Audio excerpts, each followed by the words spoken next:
Good day, ladies and gentlemen. Salam alaikum. In the event that you happen to be situated in the Arab region, the Middle East, or the Islamic world, my name is Dr. John Duke Anthony. I'm the founding president and CEO of the National Council on U.S. Arab Relations. The National Council was founded in 1983 as a non-governmental educational organization headquartered in Washington, D.C. The National Council's vision is several-fold. It is to place the foundation of the future Arab-U.S. relationship on as firm a foundation as possible, firmer than it has been, firmer than it is at present, and firmer than it is likely to be unless enough good people work together with this as their common objective. This particular vision would have the following facets. It would be strong in terms of the defense dynamic. It would be strong in terms of the economic components. And this would, of course, have to do with trade and investment, technology cooperation, and joint commercial ventures. It would have to do with the policy dimensions, which can be the most vexing of them all, having to do with the role of the United States and its Arab allies, its Arab friends, its Arab partners in international organizations, the United Nations, and in other arenas. And it also has to do with the commercial dynamics. There's some in the region, countries that are sanctioned. There's some countries that have certain goods that are sanctioned, both in terms of exports or imports there.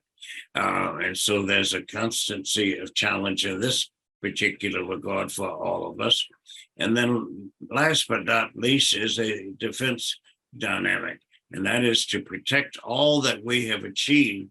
And let's say in the previous 50 years, half century, that is in need of being protected, and that the entire world is envious of and jealous of, and would love to trade places with either side of ours in this relationship, and were it possible for them to do so, or we to give them an opportunity to do so.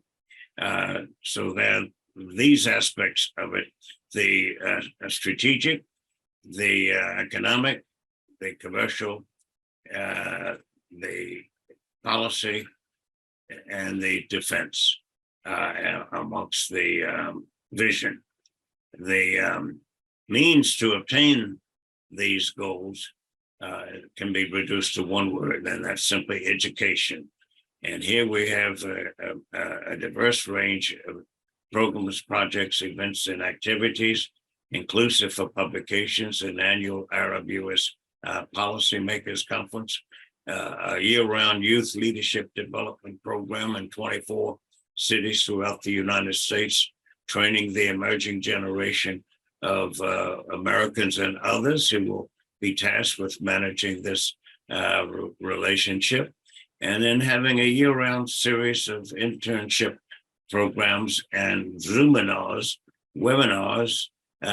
like today's in pursuit of the National Council's educational mission.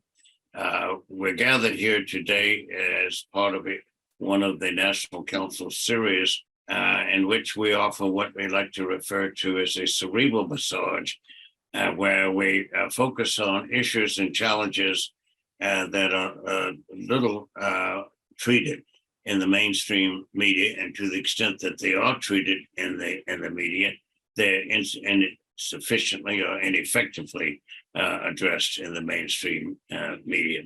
At least this has been the feedback that we have consistently received over the years of our activities and in these regions and their issues that they pose for decision makers and policymakers, not just in North America, not just in the United States, not just in the Western world, but in the world at large.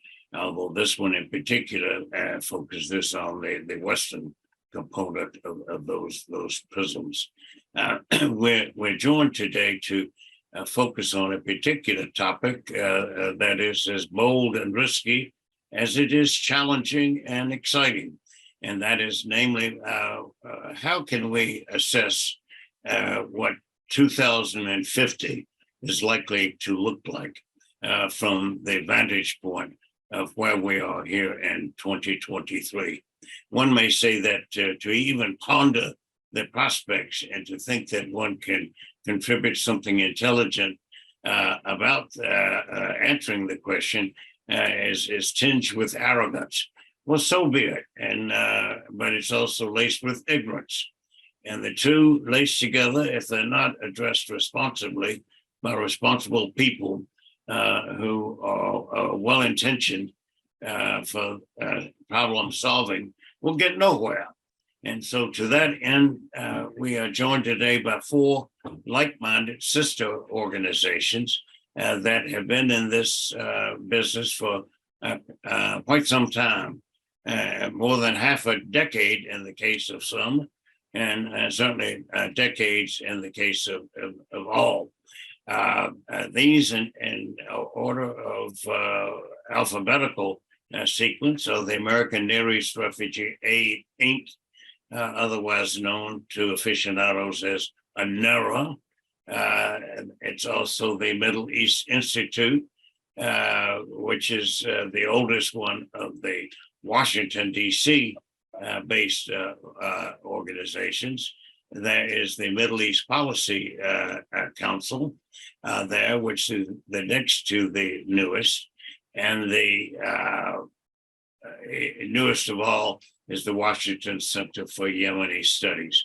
Their existence should be self-evident in terms of their purpose and their objectives.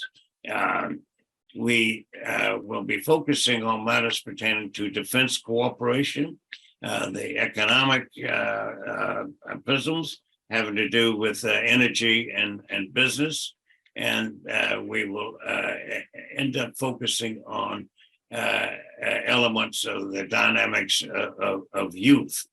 There will be altogether some 16 renowned specialists that we have selected to address these topics. And we will lead off with Colonel retired Abbas Dahouk, who's president of Hyphen Inc., a consulting firm providing advice to individuals and corporations seeking business opportunities in the Arab region. Colonel Dahouk was a career foreign area officer, which is a coveted position, the highest one can get in terms of being a linguist and an area studies specialist. He has a certificate from the International Diplomatic Studies Institute in Oman and in the former Soviet Union. He finished his career as the senior political military affairs advisor to the Assistant Secretary of State in the Bureau of Near East Affairs. And he's also been for several years now a member of the National Council on U.S. Arab Relations Board of Directors. Colonel Dahouk.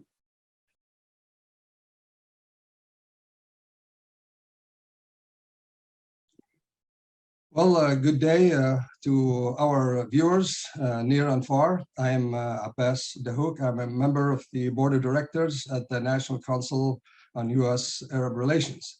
On behalf of the Council, I welcome you and I welcome our distinguished panelists to discuss Middle East Road to 2050 and to discuss emerging security cooperation challenges and opportunities facing the U.S. and regional partners in the Middle East. So we have three experts before us to dissect this topic based on their extensive experience in defense policy formulation here in Washington, D.C., and in policy execution across many U.S. diplomatic and military missions throughout the Middle East. Our first speaker is Mick Mulroy. Mick is the former Deputy Assistant Secretary of Defense for the Middle East, serving under Secretary James Mattis and Secretary Mark Esper. He was responsible for representing the United States Department of Defense for defense policy and for Middle East policy. Mick is a retired U.S. Marine and served on active duty and in the reserves. He also served with the CIA as a paramilitary officer.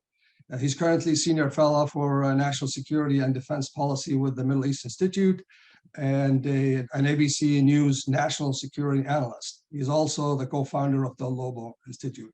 Welcome, Mick. The second speaker, we have Dave Durosh. Dave Durosh is an associate professor at the Near East South Asia Center for Security Studies, National Defense University. Prior to this, he was the director responsible for defense policy concerning GCC countries and Yemen.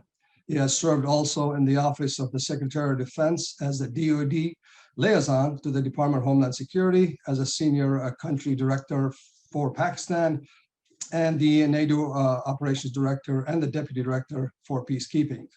Welcome, Dave. And third speaker is Ms. Basima Al-Hussein. Ms. Basima is the executive director at the Middle East Policy Council. She has over a decade of diverse policy-making experience in Washington. Her background spans the legislative and executive branches of government, prominent global think tanks, the media and consulting. She has served on Capitol Hill as a White House appointed advisor in the Obama administration and led congressional affairs for the Center of Strategic and International Studies. Most recently, she founded Al-Hussein Global Strategies, a government affairs consulting firm. Welcome, Basima. Impressive bios, all three of you. So we'll start with you, Mick. Please lead the way and talk to us about the importance of building a U.S. Middle East partnership to address those future challenges and opportunities and to confront a regional common threat. Thanks, Abbas, and great to be with you, my fellow panelists and the audience. Before I get into what I would call the heart of what I have to say, I am in DC right now to talk to several congressional committees, not just about policy when it comes to the Middle East, but also about the mechanism for which we execute the policy. Because as you said in my bio, most of the time in my career was spent on the execution end of policy and not the formulation of it.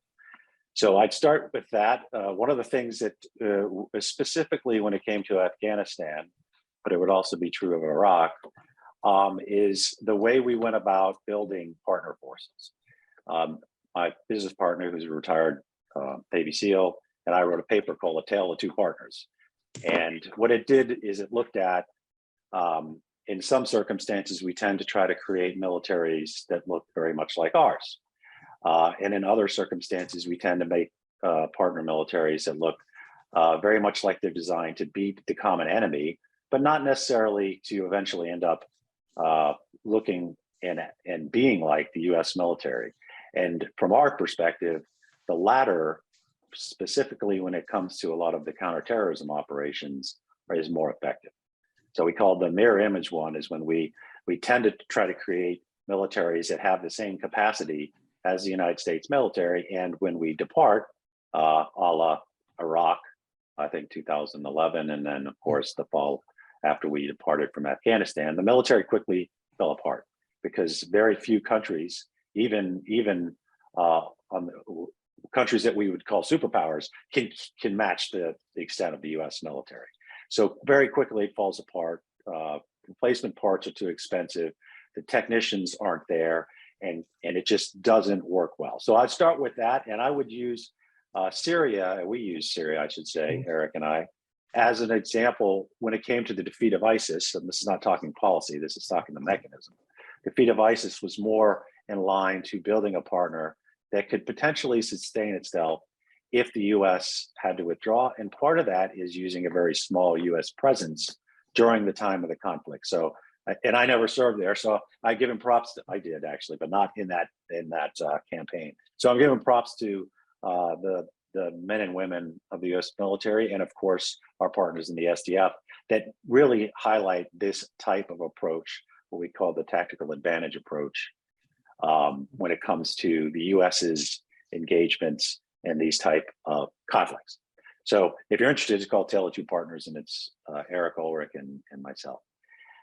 So going to the meat of the discussion, I think one thing when it comes, and of course, there's a lot of countries that we have significant and long-term partnerships with that can afford to maintain the most advanced weapons systems in the world. So I don't want to just focus on what I did in my past life. I want to also talk about that mostly.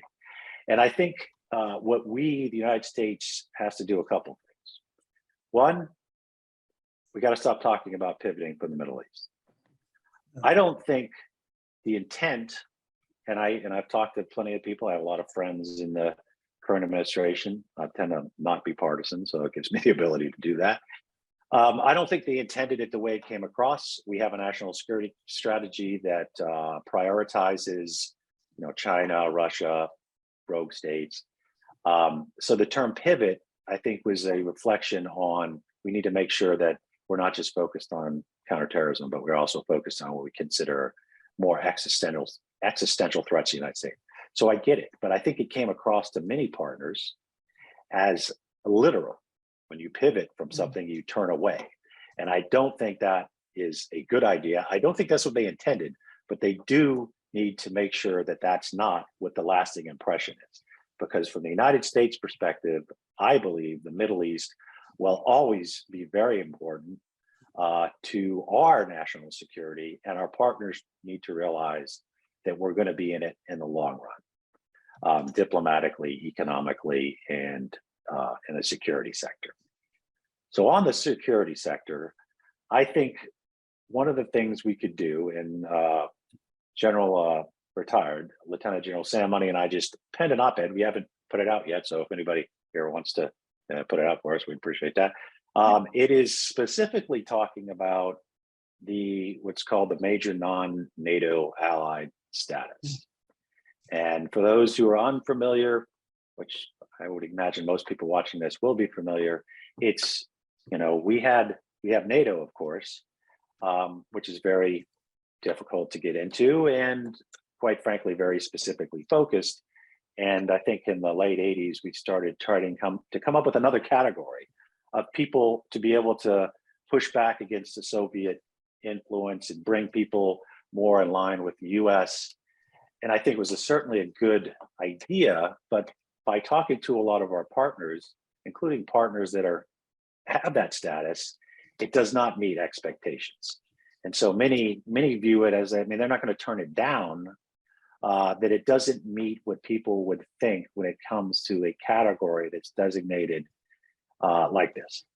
So what we had proposed or are proposing is that there is either enhance the whole thing or have an enhanced category for countries that have really shown a willingness to partner with the United States that gives us great advantages, such as in the Middle East, Bahrain, for example, hosting our naval forces for Central Command, and of course Qatar for Al Udeid and our air components. Countries like that, there's other countries around the world, but I'm focusing on the Middle East right now, that really should be recognized. And there's plenty more in the Middle East. Don't mean to exclude any, but I have a certain amount of time to talk. That really need to be recognized, and that the status is enhanced. So what's enhanced? And I know other the panels are going to talk about this. So maybe fast tracking FMS, maybe getting the first seats when it comes to IMET in schools that can build their capacities in their own militaries, so they can build their militaries not just to be well resourced, but also well equipped and well trained, so that they can be an actual coalition partner with the United States and many of the common interests that we both find so helpful. And I think and there's many more things that can be done with that, but that is our general gist of what we'd like to see. And we'd like to see countries that really have shown a long-term connection to the United States, supporting our national security interests, be recognized as such. And I'll stop there because I know we have many things to go, but that is what I'd like to discuss, and hopefully we'll get this op-ed out the door here within a week. All right, thanks, Mick. Correct. The pivot is a big topic of always the discussion. Someone told me that when you pivot, you might change direction, but you're still anchored somewhere. Your heel's still like a military pivot. Your heel's still anchored. And I think we did pivot. We gave priority from CENTCOM was priority one. Indo-Pacific became priority one for the Department of Defense. So we pivoted that way, but we still remain anchored in the Middle East. The bases of the defense posture remain the same. Challenges we're still prosecuting operations as we speak. And the only place in the world where U.S. forces are conducting military operations still in the Middle East, like you mentioned. And the non-NATO allies, that's another interesting piece to work with too. Thanks for your comment. Dave, so for you, could please shed some light or tell our viewers about the U.S. defense establishment, administration, industry, perhaps, Sure. What they're doing or must do to strengthen this defense cooperation, the defense cooperation institutions here in the United States, and also our with the partner engagements throughout the region. The floor is yours. Yeah. Well, first off, I think I'm the guy who told you that the pivot is keeping one foot in place, and the pivot is away from Europe. And I think I should also point out that I don't think any U.S. government official has said pivot in about a decade because they realized it was an issue, but the pivot was away from Europe. So since President Obama got beaten up at the Chicago NATO summit, pivot has been, we talk about it and our partners talk about it. We think tankers, but nobody in the U.S. government talks about it.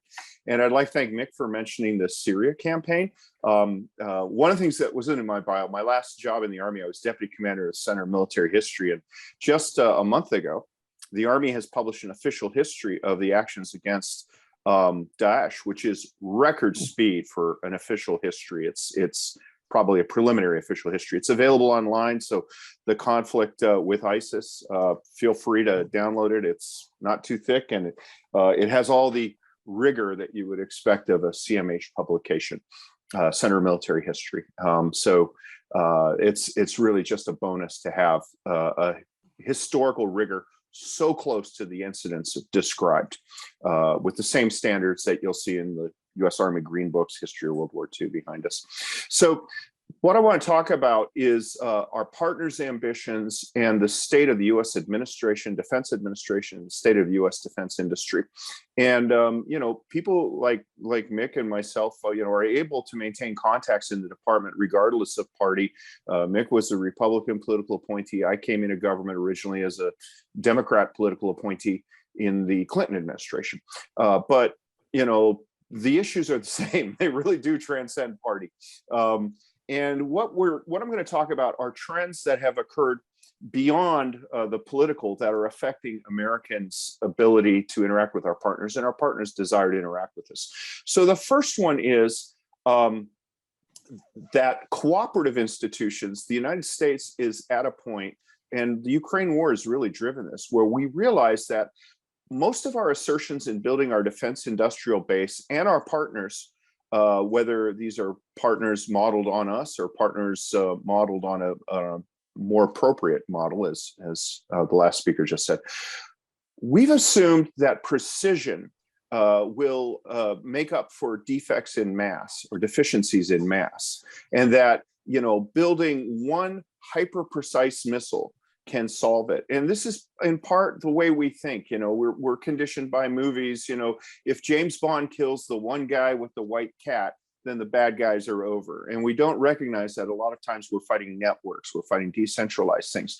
What we've seen in the Ukraine war is that mass actually does have a role to play, and it's a significant one. But unfortunately, we've allowed our defense industrial base to atrophy. So we only have one plant left in the United States that actually hammers the metal into howitzer shells. We only have one plant in the United States that fills howitzer shells. We only have two producers of rocket motors for missiles. We've allowed, we haven't built a Stinger missile in over 10 years. The Patriot missile assembly line produces, we think of a factory as something that churns out thousands of things on an assembly line, but really modern weaponry is kind of artisanal production. And so, a Patriot radar, is basically a static thing with people coming and working on it. And you can't have more than 3 people putting the radar elements on it at a time because they just step on each other.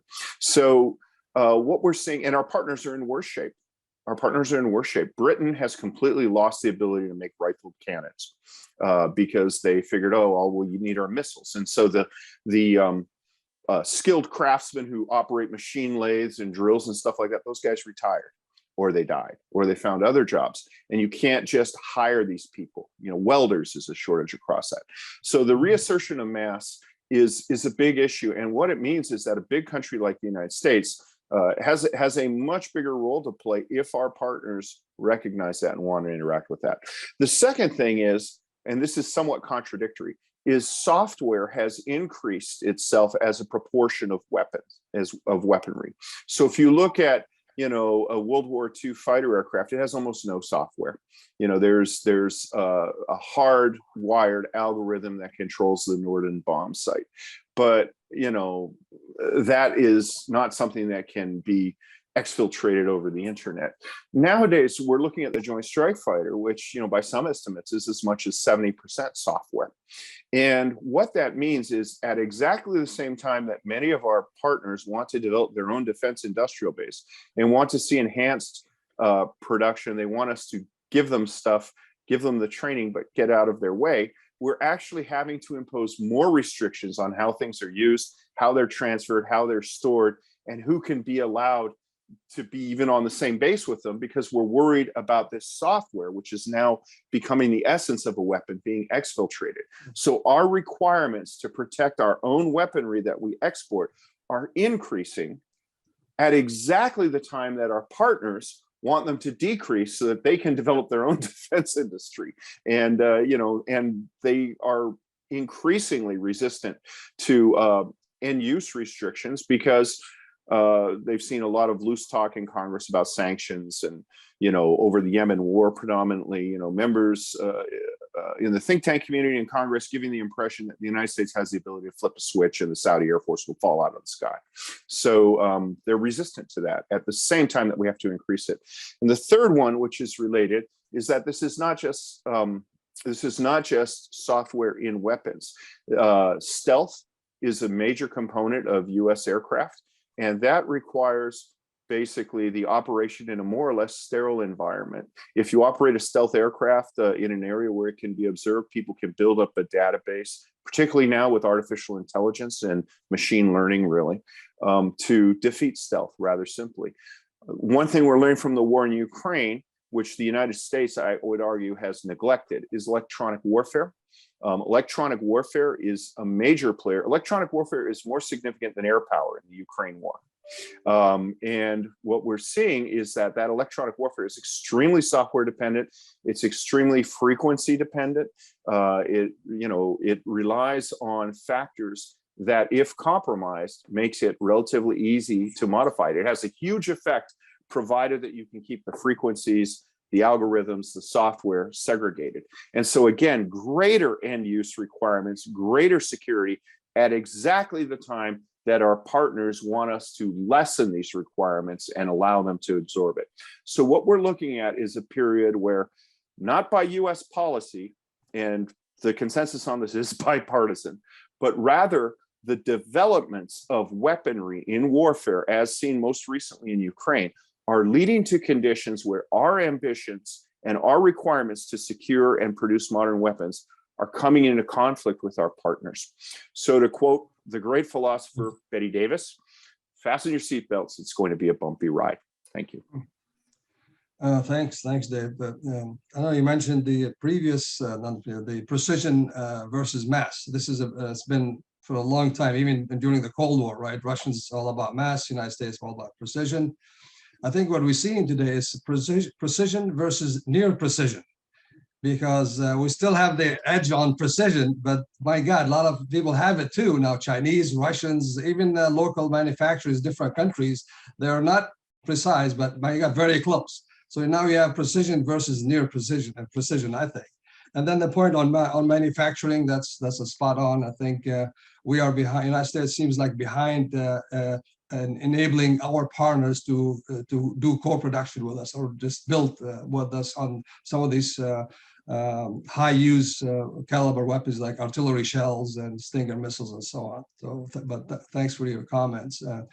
And Bassem, please complete that circle for us and talk us through the congressional dynamics and legislative policies in support of these security cooperations in the Middle East. Wonderful. Well, thank you so much to my other panelists for those very insightful remarks. From a congressional perspective, it's always very difficult to have Congress think in a forward fashion and develop policy in a forward fashion, because unfortunately, Congress is inherently a reactive body that is most responsive to public pressure, since they are vulnerable to, elections every 2 years in the House, every 6 years in the Senate, and particularly with defense budgeting. Of course, the budget has to originate in the House. And so in that sense, the original draft of the National Defense Authorization Act is particularly sensitive to public pressure. So that's kind of the playing field that we're working with. In terms of the future of regional security agreements, something that would tie into both regional political dynamics and domestic political dynamics, would be the role of Israel. It would be fairly difficult to have an effective regional security cooperation in the Middle East without Israel being a part of that. We know that from a clandestine perspective, there's been a lot of intelligence sharing and cooperation happening long before the Abraham Accords. But we also know that these countries, like, for example, Qatar and Saudi Arabia, are susceptible to their own public pressures. And so something that might be receive pushback from a domestic population standpoint is entering into some kind of formal security cooperation agreement with Israel. Then, of course, the United States continues to have a very strong alliance with Israel. And so most likely the United States Congress would continue to support that. And then, of course, you also have to take into account the tensions between the Middle Eastern countries themselves. So, for example, as we are all aware, after the blockade of Qatar, the United Arab Emirates and Qatar are very much frenemies. And so negotiating a kind of security cooperation between countries that have a lot of tension bilaterally is a big challenge. Of course, for future threats, the biggest future threats that I think some of my colleagues touched on, which really intersect with Congress and the fact that it is a reactionary body, is the increasing role of artificial intelligence and cyber threats. So as Dave said in his remarks, the role of cyber threats in the Russia-Ukraine war is actually larger than the air power threat. And I think that's particularly important for the United States population to understand, but also very difficult for them to understand, and then therefore support, congressional response.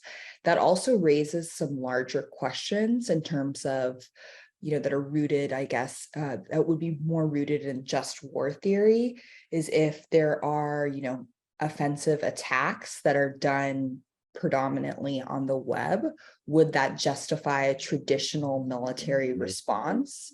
And if so, how would you gain, the public's approval for such type of military response, traditional military response to cyber attacks? The other big issue that raises is investments in the type of technological weapons or technological capabilities that the United States military needs to maintain in order to counter these threats. And of course, as previously stated, it is difficult to have Congress invest large sums of money into more abstract, future-focused types of materials, because oftentimes what happens is there needs to be some event first, which, opens up a huge glaring hole, and then everyone says, why don't we have something on this? And then something is developed. And I think a perfect analogy for that is just, you can see Congress's difficulty in regulating social media. And, technology moves much faster than policy moves. And that's going to continue to be a huge problem that will obviously be impacting the execution of policy as well. I agree with my colleagues that using the language that pivoting away from the Middle East is definitely not, good language to be using or a good sentiment to be expressing, because that clearly increases the role for China and Russia in the Middle East. And those are two major existential threats. Fortunately, that issue does get a lot of attention in Congress. And so I think a way that we can continue to emphasize the need to maintain focus on the Middle East, whether or not that's a huge physical presence, but just prioritization, is that by essentially pulling out or pivoting away from, then we're essentially giving China and Russia a huge opportunity to increase their influence in an area of the world that has so much control over important resources. And of course, an issue that matters to voters and therefore members of Congress should always and will always be aware of is, one, the price at the pump, so energy prices, and then two, the threat of potentially entering into some kind of war that requires a physical presence, because people are concerned, understandably, does my husband, does my son have to go to war? So those are the two biggest issues that are on the mind of voters.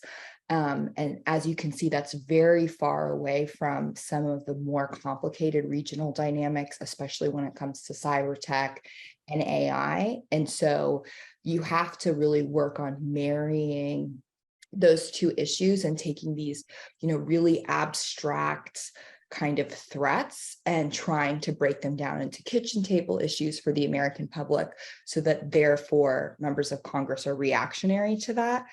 Another big challenge with Congress is the issue of foreign military sales. So all foreign military sales have to be approved by Congress. And in line with what I was saying before, how Congress is very susceptible to public pressure, this can create a lot of challenges with some of our partners in the Middle East who have different human rights practices than we do. So we saw unfortunately, after Jamal Khashoggi passed away, there was a ton of pressure in the American public to not approve foreign military sales to Saudi Arabia.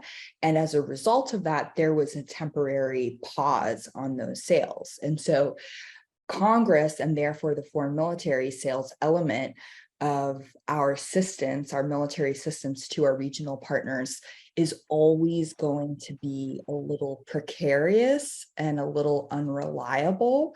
And so that in sense makes partnering with Russia or partnering with China more attractive, because they know that those governments aren't as accountable to the people. And so they don't have to, do that ballet dance essentially of fulfilling security interests with at the same time meeting, the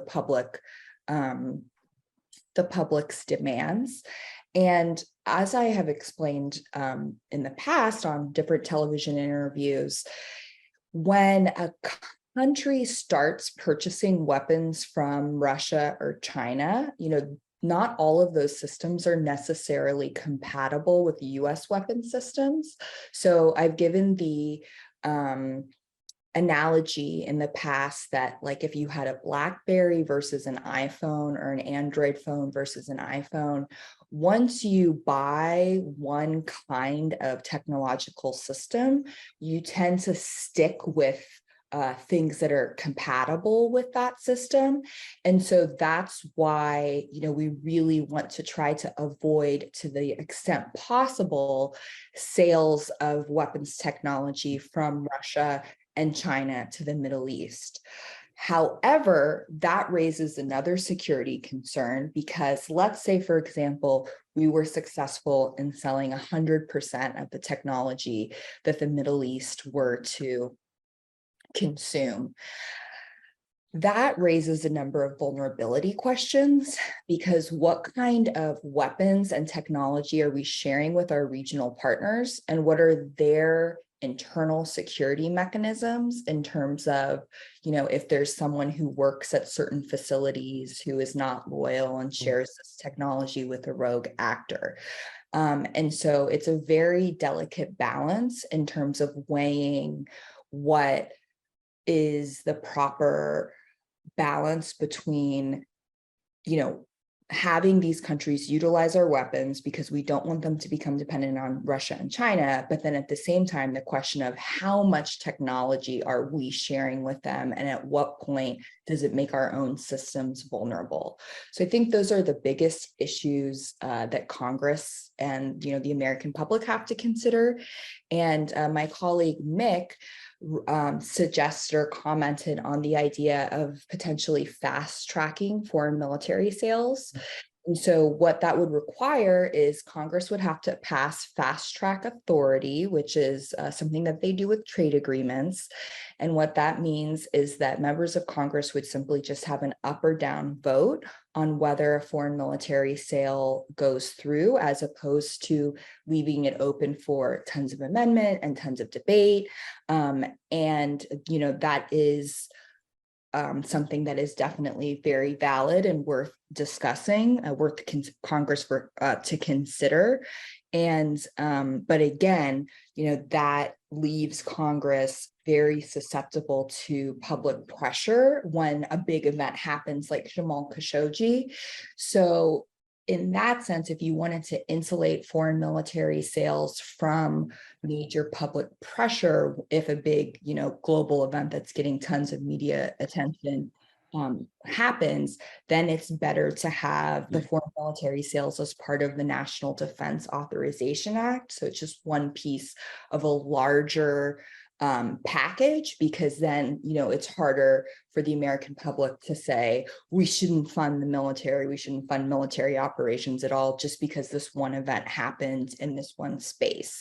So on one hand, foreign military sales are more insulated if they are part of the NDAA or parts of larger packages, but then at the same time, that can also be, very inefficient. So these are all issues that affect the future of defense in the Middle East. Well, thank you very much, Bassem, for your comments on the foreign military sales. One thing, the big, let's say, elephant in the room, or one of the major limitation is, as you know, is the qualitative military edge for Israel. I mean, this is essentially a foreign veto on what happens in the Middle East, and everybody's aware of it. Obviously, it's been there for a long time, but that's still a sticking point. You can fast track all you want, and politics at the end is going to play a major role, especially in our region that we're talking about. Now, there was some folks who talk about it. I mean, in the region, they said we live with it, but in the future, if the United States decided, to go along with the JCPOA and normalize relationship with Iran, and they start sending military, perhaps equipment to Iran, they would like to have a qualitative military edge for them against Iran. So then that becomes I think somebody will say, we'll be happy with that. So they have their own QME against Iran. So that's a big thing with Israel. The other thing also, besides Israel, is a number one policy foothold for the United States in the region. They have a very strong military. I mean, the United States is very comfortable to do military operations with the Israelis. One example is the recent the Juniper Oak exercise in February. That was the largest military exercise between U.S. and Israel. I mean, there was over 8,000, I think, personnel involved in it. That was huge. I mean, United States, we're still far away from doing same thing with GCC countries or other Middle Eastern countries. We're far, far, far behind. So on that, thanks. But before I start our discussion about all that, all these, let me set the future stage to our viewers with a recent readout that came out from President Biden's last visit to the Middle East. And the readout title was "The United States Strengthens Cooperation with Middle East Partners to Address 21st Century Challenges." And basically, that's what we're actually trying to do here. So here's what it says. He said on, as you know, July 18th, 2022, President Biden met in Jeddah with the leaders of Gulf Cooperation Council, Bahrain, Kuwait, Oman, Qatar, Saudi Arabia, and United Arab Emirates, and also the leaders from the Republic of Egypt, Republic of Iraq, and the Kingdom of Jordan. Together, they named him as a GCC +3. That's pretty much 70% of the region. You still have other important countries like Morocco and Algeria and Tunis, but this is the bulk of our mission in the region. They named that the Jeddah Security and Development Summit. We're talking about the security aspect of this summit. This was the first summit in its kind among these 9 countries. Throughout, the leaders reaffirmed their commitment to a prosperous, peaceful, integrated Middle East. So those are good talking points. At the summit, President Biden reiterated the importance of the United States places on its decades-long strategic partnership in the Middle East region, affirmed the United States' enduring commitment to the security and territorial defense of U.S. partners, and recognized the region's increasingly important role, so we're not pivoting that, right, as a trade and technology crossroad between hemispheres.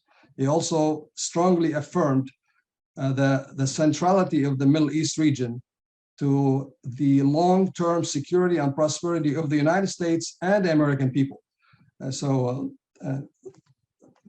Lastly here, so President Biden affirmed the United States' commitment to accelerate ongoing work with its allies and partners in the Middle East to integrate, enhance security cooperation.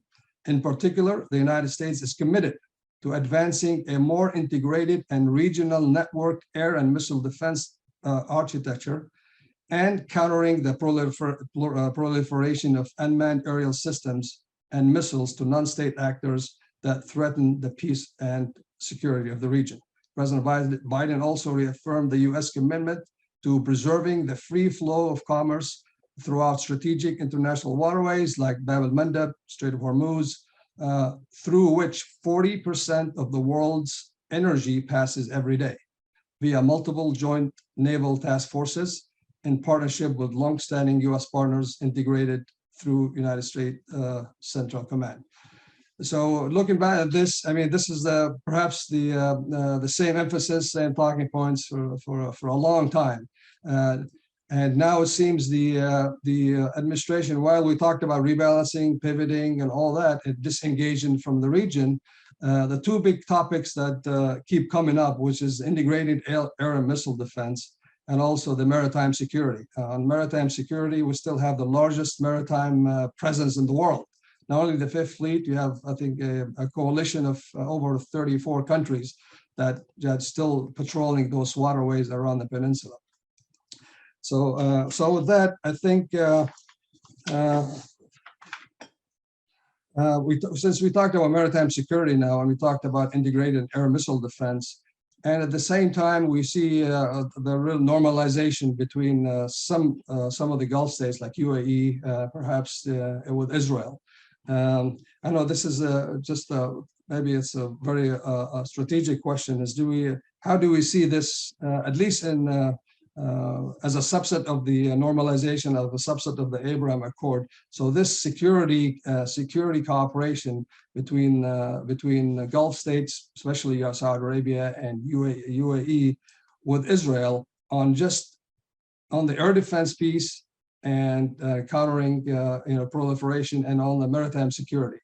Do you foresee that might go forward? Is there an appetite in the region to do this to counter what Iran is doing? Let's maybe Mick will have a comment on that, or whoever wants to start, or Mick or Dave or Basima. I do have a comment, but I also have a question because I was taking notes on something Basma said. maybe I could do it offline, but No, it's she fine. said fast track. Would it be possible, because I don't know Congress, would it be possible for fast track to be approved for the major non-NATO allied status people, or no? Okay, Dave's shaking his head. So So maybe I got my answer. So what has to happen first is Congress has to pass fast track authority. So essentially anything is possible as long as they first pass a law, say it's allowed. Okay. So I'm a little bit gloomy on this. So, I mean, a boss spent half an hour reading my bio, but he left off. I was at DSCA for 4 years, and at the end of the day, if you talk about law, fast track authority, it's optimal arrangement of deck chairs on the Titanic. The real problem is an informal note that dates back, I think, to the Johnson administration that allows for unended informal cooperation before the formal presentation. And basically what that amounts to, it's like Senator Tuberville's holds. It allows any member of Congress to hold up any sale indefinitely without accountability. And so, once a sale is notified, it's choir practice. I mean, they practiced it and now they go and sing. So the real issue is the informal. During the Bush administration, when John Hillen was the assistant secretary for Pull Mill at State, he dispensed with the informal notification for the F-16 Pakistan sale. And he got roasted in his, so much that I think he left, like pretty shortly after that. When Hillary Clinton was Secretary of State, she actually sent a memo saying this informal thing is really the problem. I want to do something about it. But then there was a lack of follow-up. And she left and it just didn't go. So, we can talk about, passing things and all that, but, the Obama administration pledged expedited actions on weapons transfers to Saudi Arabia. The Trump administration, maybe you can shed more of it, they designated the UAE a special ally, whatever that accomplishes. But the fact of the matter is this informal notification is really where the problem is. There's never been an FMS sale defeated by Congress under the Arms Export and Control Act. The closest was the Reagan AWACS. So it's really the informal, and that's not a matter of legislation. That is, like I said, it was a memo, I think, to Hubert Humphrey or somebody, so maybe it was from the Kennedy administration. And what that requires is really an administration to basically reassert, to say that something that is not written into the law should not be dealt with as if it were law. And everything else is just fine tuning a flawed system. Sorry to be so emphatic on that point. Well, that was very helpful. So thanks for both, and I'm sorry for turning your question there. So back to your question, but again, that was really helpful. I think obviously it's a good thing for regional security, for the relationships to develop between key countries in the region.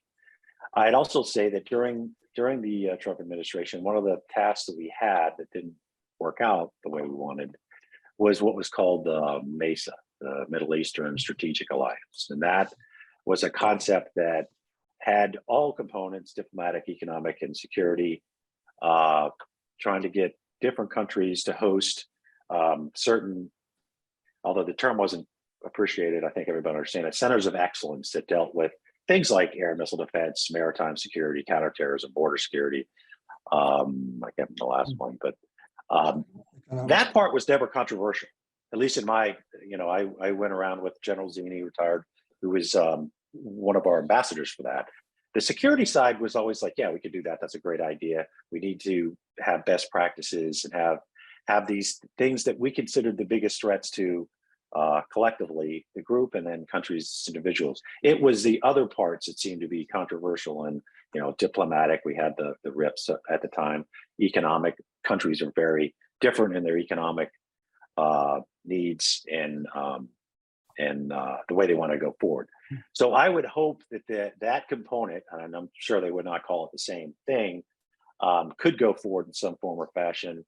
Air and missile defense, maritime, very collectively of interest to all the countries in the region, and something that I would hope would come back to the forefront, I think is, and including others. So those aren't the only two that I think should be included in that. Thank you. I mean, I know this is the integrated air and missile defense. It's been a topic for decades. I remember that as well.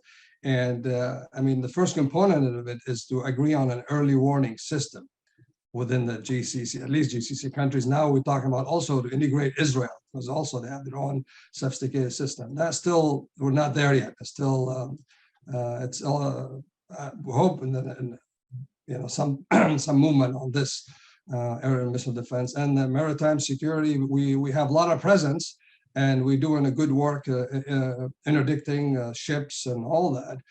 But it seems it's not still things happening on the international waters, and at the end stays on the international arena somewhere and doesn't percolate down to pin it on somebody, whoever actually doing this enlist operations to be taken to, you know, do some kind of justice to it. But so it's a lot of knocking on it here and there, but seems like we're not in that synergy yet. I don't know. So Dave, you said you have something to say on that, or Basima? Oh, well, I actually just wanted to comment on the QME. So Dave, Okay. if you have something on this, go ahead. Okay. Cool. So kind of just piggybacking off of the QME issue, the qualitative military edge, and what that means is that we always have to make sure that we sell essentially more weapons to Israel than we do to anyone else in the region. And so that's another reason why buying weapons from the U.S. is unattractive to our partners in the Middle East. Not only are our sales more vulnerable to public pressure, but also because they can only ever buy slightly less than what Israel is able to buy. Now, this is an issue, qualitative military edge. This is a policy issue that could be potentially rediscussed if there were some kind of regional security cooperation organization like a NATO of the Middle East that Israel was a part of, because in that sense, the question would be, are we, you know, is the US essentially putting Israel in a vulnerable position if they're selling weapons to their military allies to what in theory would be combating a mutual threat? So there might be the opportunity to address the qualitative military edge question should an actual former regional security cooperation organization be established that Israel is a part of. However, the general public have no idea what QME is and how that impacts our, you know, how that kind of would make Russian sales or Chinese military sales to Arab countries more attractive. So that's certainly something that, you know, should be on the table, I think. Okay, that's fair enough. That's a good point, and I think most likely the partners will bring that into the picture and has to be addressed. But this is the time to do it. Israel, it seems like they're willing to do more against Iran with the region. There's a lot of carrots on the table, so we'll see on that one.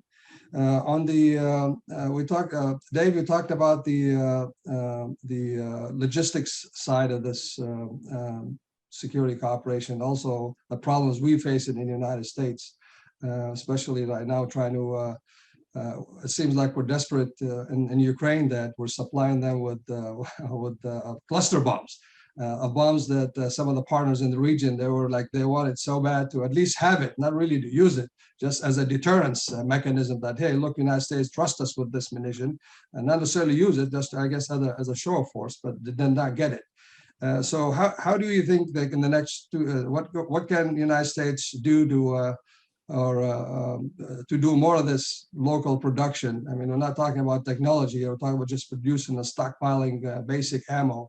And my goodness, if you look at UAE and Saudi Arabia, they're ready to do it right now. They have all the capabilities, know how to do this. So what's stopping the United States from open up production lines in the region? Yeah, well, I don't think the region wants us to open production lines. I think they want us to transfer the technology, and they do it themselves. So there's a couple. You know, if you look to have a true full spectrum military industry, you have to have a scientific base, you have to have an engineering base, and you have to have the craftsman base, the skilled craftsman base. And people tend to overlook the skilled craftsman part, welders, machine lathe operators, stuff like that. That's why Tesla was so far behind for years on delivering cars, because Elon Musk said, it's a thing, you bolt parts onto it, how hard can it be? Well, it turns out to be pretty hard. The problem is, when you look at most of our partners in the region, with a few exceptions, Egypt, they have put all of their effort into developing the scientific base and some of the engineering base, but they don't have the skilled craftsman base. So I don't think I've ever met a Saudi welder or an Emirati welder. I don't think there is such a thing, or if there is, I don't think he can, do the beads per inch standard, because in those countries, that kind of work is usually. Say again? He or she. He or she, yes, that's true. He or she. Forgive my archaic use of English, in which the third person is male. So if when the that kind of labor is usually outsourced to third country nationals. And the challenge is, that's not a problem if you're making automobiles or if you're making stuff, but if you're making weapons, and if you have United States technology, then you have to have everybody on that weapon line has to meet certain American security requirements. And, it takes a long time. I mean, this is not unique to the Middle East. Australia's domestic production of submarines, they've gone around 3 times and it fell short because of a lack of welders that could weld to the specifics needed for a submarine hull. Russia right now, they're having problems producing steel just because, the guys who used to operate lathes have retired and died and they went to automated. So that's going to be a challenge. I think countries like Egypt that do have a lot of heavy industry that's domestically sourced have an issue. By the way, this is also a problem with Canada, because the Canadians tend to grant citizenship rather promiscuously, I would argue. And so, they get a defense factory and they say, well, these people are all Canadians. And you're like, well, this guy was Iranian up to 3 months ago. So it's challenging. And as the technology becomes more easily exportable, on a thumb drive or something like that, the American restrictions are going to become greater at exactly the point when our partners want them to be dropped. Very, very good comments. Anybody else want to comment on the co-production or localization of this? Okay, but that seems very, very important topic. If you look at the all the Vision 2030s in the region, localization of the defense industry, that's an important issue. And some of the at least the Gulf states, they look at it as helping the United States with it. If they stockpile NATO standard ammunition, this is easy access to the United States to conduct operations globally, even if in the Indo-Pacific region. It helps the United States as well, and they look at it that way. That's how they see the relationship with the United States, that we could stockpile for you, but you have to help us out. And I think, yes, you're right on the on the local know-how, don't have the expertise yet. But I think because of the problem we have right now with the lack of supplies for on those kind of munition, a happy medium is have to collaborate. And you always can bring some skilled laborers from somewhere and to come up with something. Okay. Let's see. We can let's shift on like a policy, a big issue here too on the Middle East. Back in 2000, I think we got 2019 when the FCAIC were hit, right?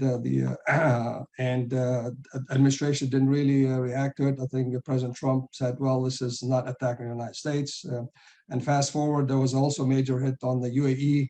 And that also kind of we did not react to it, especially UAE. UAE look at the United States as a very, very, we're very closer. They're closer to us because they were with us through thick and thin, all through many issues, especially combat operations in Afghanistan.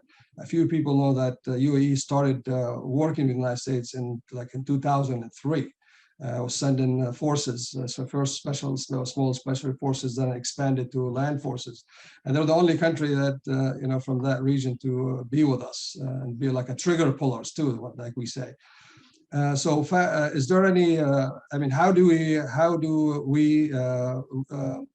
What can the administration, this or future administration, do to regain the trust? What do you think we could do there to signal that security is important? I guess I don't know. I don't have the right question for it, but you know what I'm saying is, how do we regain some of that trust, starting with the UAE?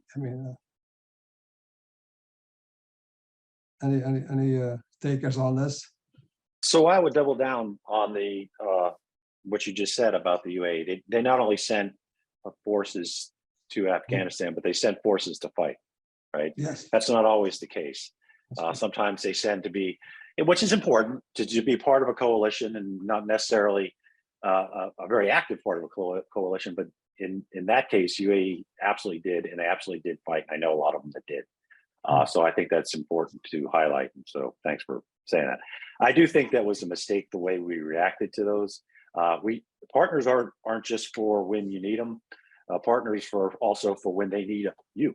Right, that's the partner, right? It's if it's not, it's just I don't know what the word would be, but it certainly would be partner. So I think that was a mistake. I also heard, and I don't know if I'm talking out of school here, but in other circumstances, the United States did actually assist, and then came to one of our partners with the bill, and I thought that was pretty not the way to build partners, nor the way to diplomatically handle these things.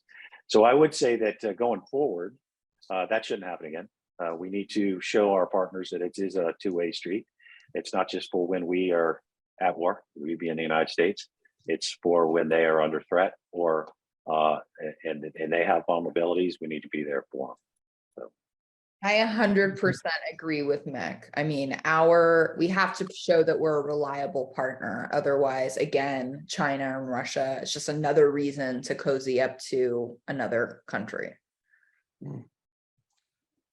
I agree, but guardedly. I think that the expectations that our partners had were a little heightened.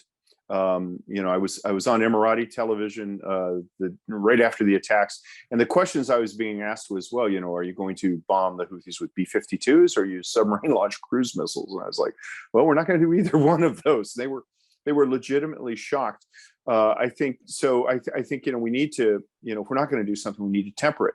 And then the other thing is, I don't know if we can do anything with this, but a big problem with the United States is we don't really steer a course towards excellence. What we do is we steer a course away from our last disaster, and then we find another. We basically go from one set of rocks into another set of rocks into another set of rocks. So presenting our partner a bill for an action, that was a reaction to the fact that in the early days during the Obama administration of support of the war in Yemen, we didn't keep records of the fuel we were providing when we were fueling UAE and Saudi stuff. And so, the way the bureaucracy works is once that last cow is over the horizon, the barn door gets slammed shut and nailed. And so now we overreact. We have an overreaction to the last mistake. I don't know. This seems to be a universal problem in the U.S. government. I don't know how we can solve it, but it leads to some real, just non-common sense, horrible mistakes like what Mick just said. And that's going to be a lifelong struggle. It requires a higher caliber of senior leadership and reform than we've had so far. Well, that's true. I mean, there is also that double standards or lack of reliability on the nuclear issue. I mean, we have been negotiating with Iran for a long time on enrichment for nuclear enrichment. And we're willing to allow the Iranians to do it to a certain degree. But by far, we're not allowing the GCC countries to do any of that. We said, okay, we might build it for you, but you can't do any enrichment whatsoever. And that's also another litmus test on where the relationship is going on this other nuclear dimension. But that's where we talked about the China, the access to third-party access to our equipment, and China, and we talked about Russia presence in the region. We know, like in Africa, it looks like AFRICOM was for a while, one of the major mission is to counter China in there, but the last maybe 5 years or 10 years, we kind of gave up that. We can't really counter China. China is already in there, embedded, is there to stay. So the focus is how do we work, how to stay on the table with the partners, with China.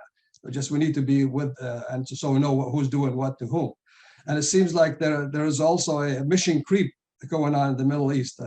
Russia is already there conducting military operation, even harassing, interdicting our operations over Syria.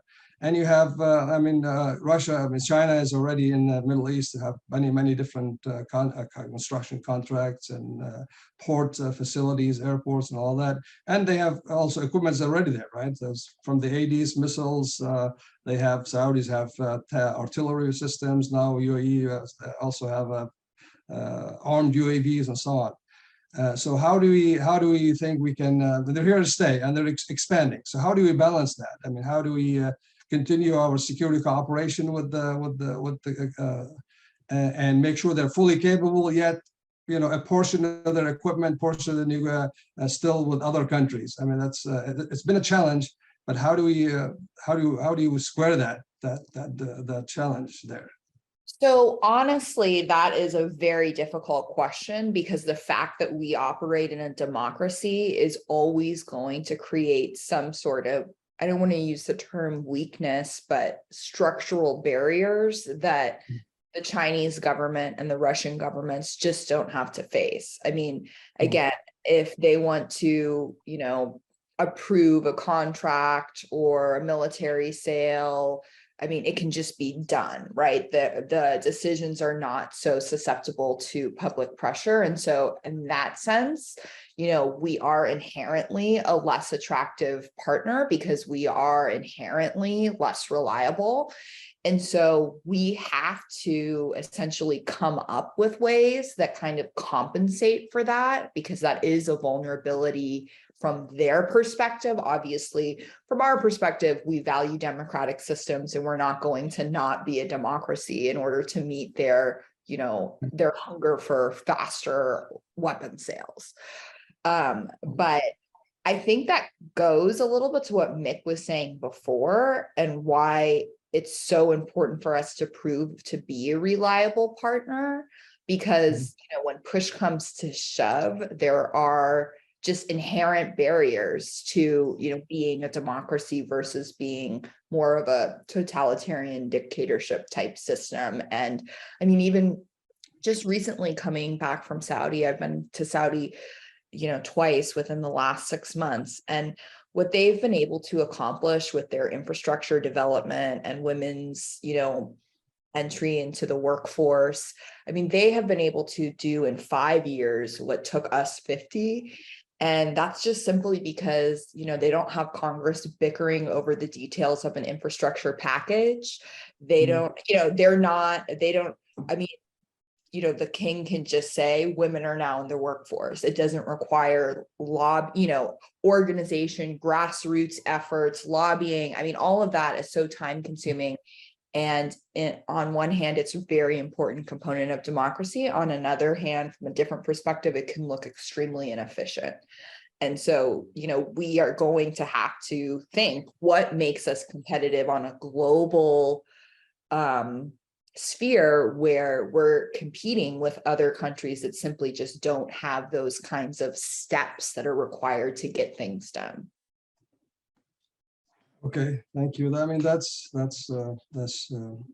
is a challenge, and it's getting more challenging, especially like where we're talking about building capacity, and you're building capacity for U.S. capacity, and then the partner has another capacity to try to fit it in, and how to use that to their advantage. Anybody has, Mick, you said you have a comment on this or no? Okay. Okay, I think any other topic you guys you want to bring up before I ask my, I guess, maybe last question or last comment? Yes, Dave. I've been mostly negative on regional capacity, but it's important to note that warfare is changing, and military weapons are being democratized. So 5 years ago, if somebody said, hey, guess what? Russia's primary deep strike weapon is going to be imported from Iran. Nobody would believe that. You would have been laughed out of the room. But the fact that new manufacturing, new types of weapons, miniaturization, it is possible. We're going to see some sort of niche capabilities out of the region that will be developed with marginal Western and outside help in the next few years. And it's probably not going to be large scale industrial, heavy metal, just for the reasons that I mentioned earlier. But the possibility of a world-class drone, just like the Bayraktar TB2 out of Turkey, caught a lot of people by surprise. There is a possibility there. That's a function of the leadership that Basma spoke of, but it's also a function of the changing nature and the democratization of warfare because of miniaturization and diffuse technology. So it's going to be interesting. There will be some sort of indigenous capability in the region, and it's going to be world class. I just don't know what it's going to be. Thanks, Dave. That was actually my last question is going to be on Iran. I mean, this is the we watch Iran almost has an unfettered not necessarily access, unfettered operations throughout their proxies all over, Iraq, Lebanon, Syria, Houthis, and then they got their naval vessels basically roaming all the way around the Arabian Peninsula. They interdict or harass whoever they want to harass. And then they, recently they expanding on their ballistic missile systems. They're even sending UAVs to Ukraine and helping the Russians. So it's and yet everybody is watching, but I don't think our integrated deterrence is deterring them. What do you think? Just your own comment on Iran, and also if you would like just integrate that into your whatever closing comments you have. So I'll start with Mick. Yeah. So when it came to the JCPOA, to start there, when it came time, I think it was 2018. Correct me if I'm wrong. When he decided to withdraw, at least from the Defense Department's perspective, from Secretary Mattis on down, it wasn't a perfect agreement, right? It left out some things that were key, their malign activities in the region, ballistic missiles, etc. But from our perspective, it still did keep them from going toward getting a nuclear weapon. So we were actually against the withdrawal of the United States from that. Again, not a perfect agreement, but I don't know how you would get there with a perfect agreement. Now, it proved to be, I think, accurate in the sense that malign activity just went up substantially after that. They still are going toward a nuclear weapon. They've enriched uranium to the point where, and I'm no expert on this topic, but it would not take long to get to weapons grade based on where they are now. So I think, unfortunately, we were correct on that. I don't know where they're going to go from now. Obviously, the current administration is trying to get back to some form of an agreement, and many of the key figures that are in the current administration, including Secretary Blinken and Director Burns, were part of the original, to my understanding, agreement. So they certainly know what they're talking about. I don't know if that's one of the answers. I do think that it is something that we need to look at, because a nuclear-armed Iran would obviously create a very unstable region, might lead to an arms race, a nuclear arms race, which would be in benefit to nobody. But we also have to be prepared to push back against Iran substantially. I think the deterrent factor, if they continue to attack, say, our forces in Iraq, the deterrent isn't working. So I think that just it shows that it isn't. I think we need to be more forceful when it comes to that. But we also need to try to get back get Iran back into the, the international community. It's good. It would be good for us. It'd be good for them. It certainly could be good for the Iranian people. So I don't have an answer to it, but I think that is how we got to where we are today. One thing would be if they decide to harass ships or attack U.S. servicemen and women, that we need to be much more forceful in our response. But I also do think we need to come up with a reasonable way to an agreement that works for everybody. So that's where I would leave that. Thanks, Vic. Fair enough. Dave? I'm just going to talk about one aspect, two aspects of Iran that concerns me. The first is Iraq is not a sovereign state. And it's not a sovereign state because there are, Iranian militias, many of which are funded by the Iraqi state, but follow Iranian orders. A variety of things. You can't use a credit card in Iraq because, we know that if that will be introduced, then Iran will be able to enter the worldwide banking system through that. There's just all kinds of problems. So there needs to be a rethink about what we want to do in Iraq and how to get around to make Iraq sovereign again. We really took our eye off the ball on that, and it led to a disaster. The second issue is a component of the maritime issue that Mick just mentioned, the harassment of ships. Iran is trying to establish a narrative of moral equivalency. When an Iranian ship that violates sanctions is seized anywhere around the world, the Iranians then search for another ship to seize. And you saw with the most recent failed seizure where they actually fired on a ship, they said, well, we had a court order. They invented some sort of a pretext. So what they're trying to do is establish a parallel narrative of equivalency with what the United States is doing. I think we need to actively counter that. And I think that there's a force component where we need to have a more forceful response to the Iranian forces involved in this activity to increase the risk level. But I think we also need to be ready. We in the West, because people like us have agreed on the narrative in Ukraine, we kind of think that we're winning the global battle of ideas, and we're only winning it among NATO members. Basically, we need to focus on this narrative of moral equivalency and actively combat it, because it's starting to take root. Thank you, Dave. So Bassem, maybe you'll have the last comments on this, or your closing remarks if you like.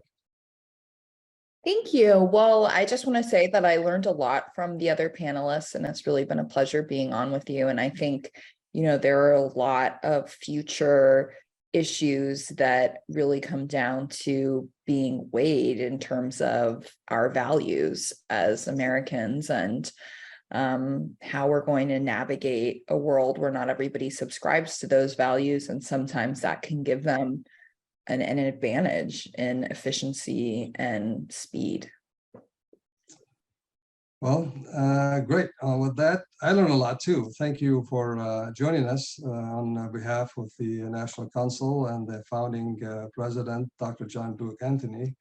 Thank you for sharing your insights with us, and have a great day.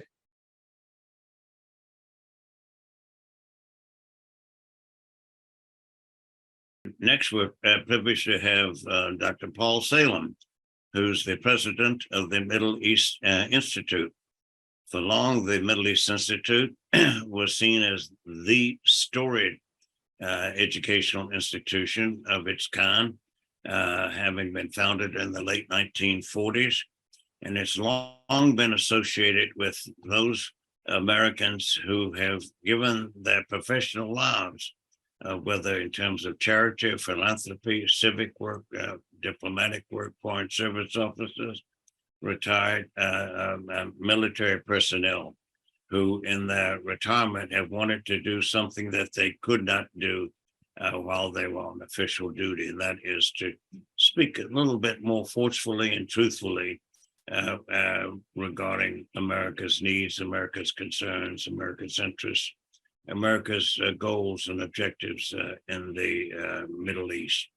And to that end, it long had cornered the prestigious academic journal, the Middle East Journal. there, which is a quarterly and 4 times a year, 4 times a year, spring, summer, fall, and winter, in which academics and scholars and foreign affairs practitioners contribute articles using TypeScript anywhere from 20 to 40 pages in length. And then also a great service, they have provided book reviews of the works of others that were not able to make it in between the covers of the Middle East Journal, and a chronology of events so that people wanting to understand the background and the context for a particular issue or challenge, they can refer to the Middle East Journal for that purpose. And for decades, they also had a bibliography of periodical literature. So for students and academics conducting research on the region, the Middle East Journal has been indispensable. And I was privileged to work for it for 9 years as the assistant editor of the Middle East Journal. Paul Salem brings to his position through credentials of a family that has long been identified with the Arab region, and particularly the Eastern Arab region in Lebanon at the American University of Beirut, and as vice president of the Middle East Institute for years before he became a much deserved president of the Middle East Institute. Paul Salem.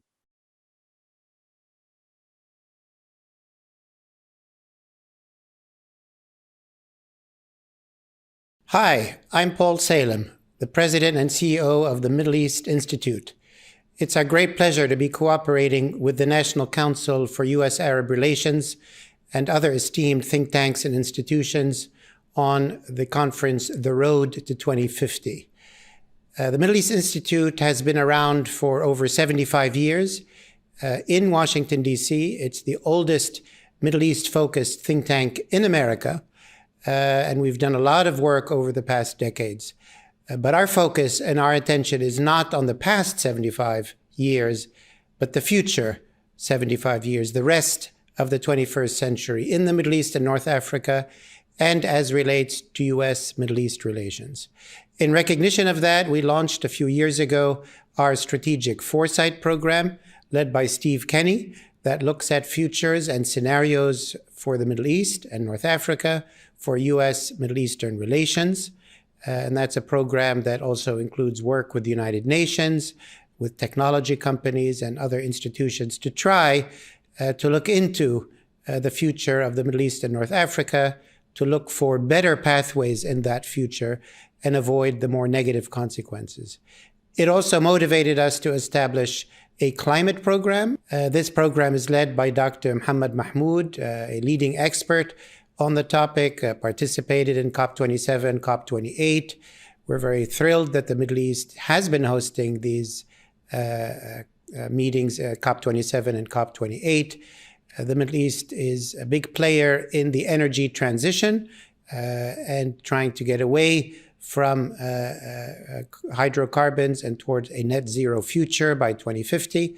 And the Middle East also is very impacted by high temperatures, climate change in an already very warm and very arid climate.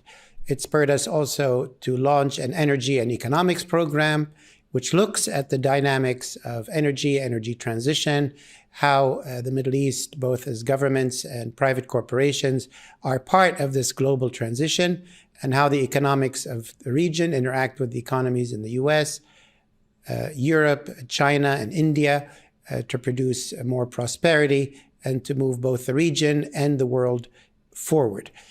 We have 18 programs altogether. They look at issues from Morocco to Afghanistan, from the Horn of Africa to the Black Sea. We have programs on defense and security, on emerging technology and cyber issues, on track 2 diplomacy, where we bring adversaries from the region and globally and sit quietly to look for ways to de-escalate conflict, to build peace in the region, and to build win-win solutions. The Middle East also has very important cultural and educational programs alongside its policy and political work. Our Arts and Culture program hosts an art gallery here in the headquarters of the Middle East Institute near DuPont Circle in Washington, D.C. We host shows of contemporary Middle Eastern artists grappling with issues of the region, such as climate change, water scarcity, displacement, conflict. These art exhibits draw a wide audience from the greater DC area, get a lot of media coverage. We also bring artists and other cultural producers, let's call them that, from the Middle East and North Africa to the U.S., to Washington, to New York and other capitals. And we take American cultural writers, influencers, heads of museums, heads of arts programs to the Middle East to get better acquainted with the arts and culture of the people of that region. That is part of our belief that building U.S. Middle Eastern relations also means building people-to-people, culture-to-culture relationships, and going beyond the headlines, which often highlight conflict or sort of challenging topics. Our educational program is also very rich. We teach the languages of the region: Arabic, Farsi, Kurdish, Hebrew. We've been doing that for many decades. The Institute also hosts the Oman Library, which is a very large collection of historical and contemporary manuscripts and books and reports on the Middle East, going centuries back, but updated on a weekly basis. The educational program also hosts the Middle East Journal, the oldest dedicated academic journal on the Middle East. So we have a wide array of activities and programs here in our headquarters in Washington, D.C. We also hold events throughout the Middle East. We have a regular high-level conference in Saudi Arabia. We have events we're holding in Morocco, in the UAE, in Oman, in Turkey. So we really try to be very present in the region as well. In our contemporary programming, we organized through our climate program a Climate Week, which looked at critical issues that will be addressed hopefully in the COP28 meetings that are happening this fall in the United Arab Emirates. We also have an upcoming two-day conference on Palestine, commemorating 30 years after the Oslo Agreement. What are the challenges lying ahead in the troubled Israeli-Palestinian space? We have a conference coming up in Muscat, Oman, which brings together people from Turkey, from Iran, from the Gulf countries and other Arab countries to discuss ways of de-escalation, avoiding conflict, and building stability in the region. So very rich set of activities. Everything can be seen on our website. Everything we do is public and visible there. And I invite you to visit that website at www.mei.edu or follow us on our various social media channels. We're very thrilled to be part of this upcoming conference. We think a lot about the future, 2030, 2040, 2050. And we are very confident that the U.S. and the Middle East will be very important partners for the remainder of the 21st century, not only as it serves the interests of people in the U.S. and the Middle East, but also contributes to global stability, global climate change goals, global sustainable development goals, and general de-escalation, security, peace, and prosperity. So thank you very much for all being part of this important project, and we look forward to it.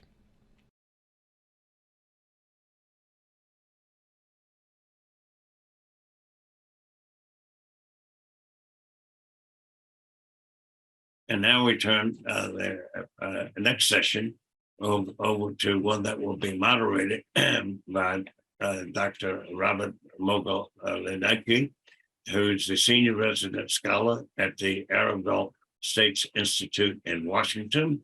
The focus will be on the energy component of the economic realities facing the players in the region and those outside the region, near and beyond. Dr. Mogalanaki is a term member of the Council on Foreign Relations. I'm privileged to have been and still am a life member of the council since 1986. Dr. Mogalanaki is also an adjunct assistant professor at the Center for Contemporary Arab Studies at the Walsh Graduate School at Georgetown University, and also at George Washington University here in Washington, D.C.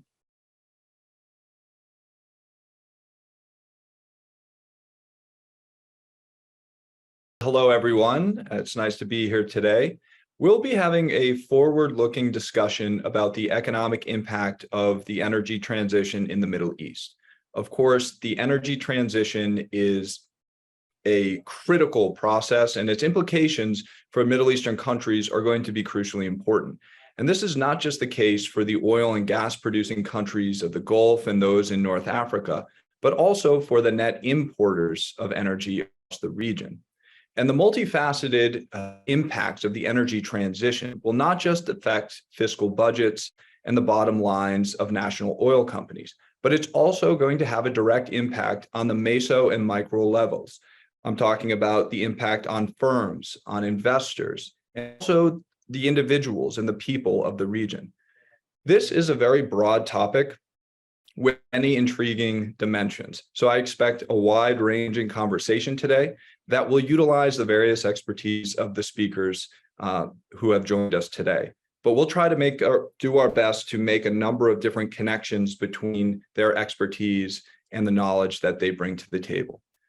And finally, because this is part of a larger conversation titled The Road to 2050, we know that prediction, especially for a year as far out as 2050, is a difficult task, but we found three brave souls who are willing to leverage their knowledge to this effect. So I'm going to, without further ado, introduce them right now so that they can begin with their opening remarks.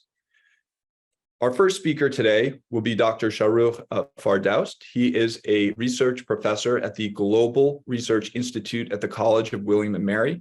He has more than 30 years of experience in crafting economic development policy and analyzing the global economy and prospects.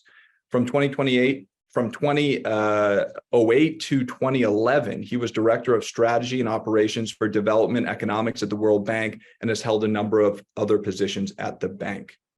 Next, we have Dr. Shihab Quran, is an Arab American investor, entrepreneur, and a seasoned executive in the semiconductor, power, and clean tech sectors.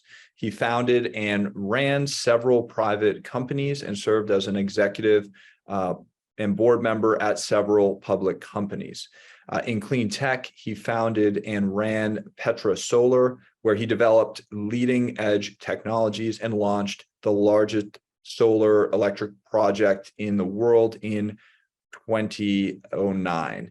He led the development and build out of a major smart city project in Bahrain, solar and smart grid at Saudi Aramco's headquarters, and a smart solar projects in Jordan. Currently, he serves as president and CEO of Power Edison and executive chairman of EV Edison, two companies he co-founded on providing energy storage and electric vehicle charging solutions. He holds a PhD from the City University of New York and completed his executive management education at Harvard Business School. Finally, last but not least, Ms. Nariman Uthman. She is a West Bank Education Program Coordinator with Anera and manages Anera's Women Can program, which provides material assistance, training, and mentoring to women launching small enterprises in the West Bank. In this role, Nariman conducts surveys of women considered for the program and facilitates the delivery of equipment and materials for these initiatives. Her extensive experience working with women and village councils from all over Palestine gives her a unique and firsthand assessment and knowledge of the economic and social challenges facing Palestinian women. I'm going to begin with Dr. Fardows. Could you give us a view on the medium and longer term macroeconomic trends, bringing in those related to digital technologies, if you'd like, and also climate change, and how these trends are going to impact the fossil fuel exporting countries in the region? Over to you. Thank you very much, Robert, for your introduction and for inviting me to this very interesting session. I hope to also learn by listening to the other guests. I would like to propose that one can describe the future of the region and also the process that it will go through with 4 Ds, and that is decarbonization, diversification, digitalization, and de-escalation of tensions, which is also very much needed in order for the other processes to take place in a smooth and productive fashion. The region, the Middle East region, has gone through a very difficult period over the past decade, but which has resulted in a sharp slowdown in average growth rate from about 4% to less than 2.5% a year.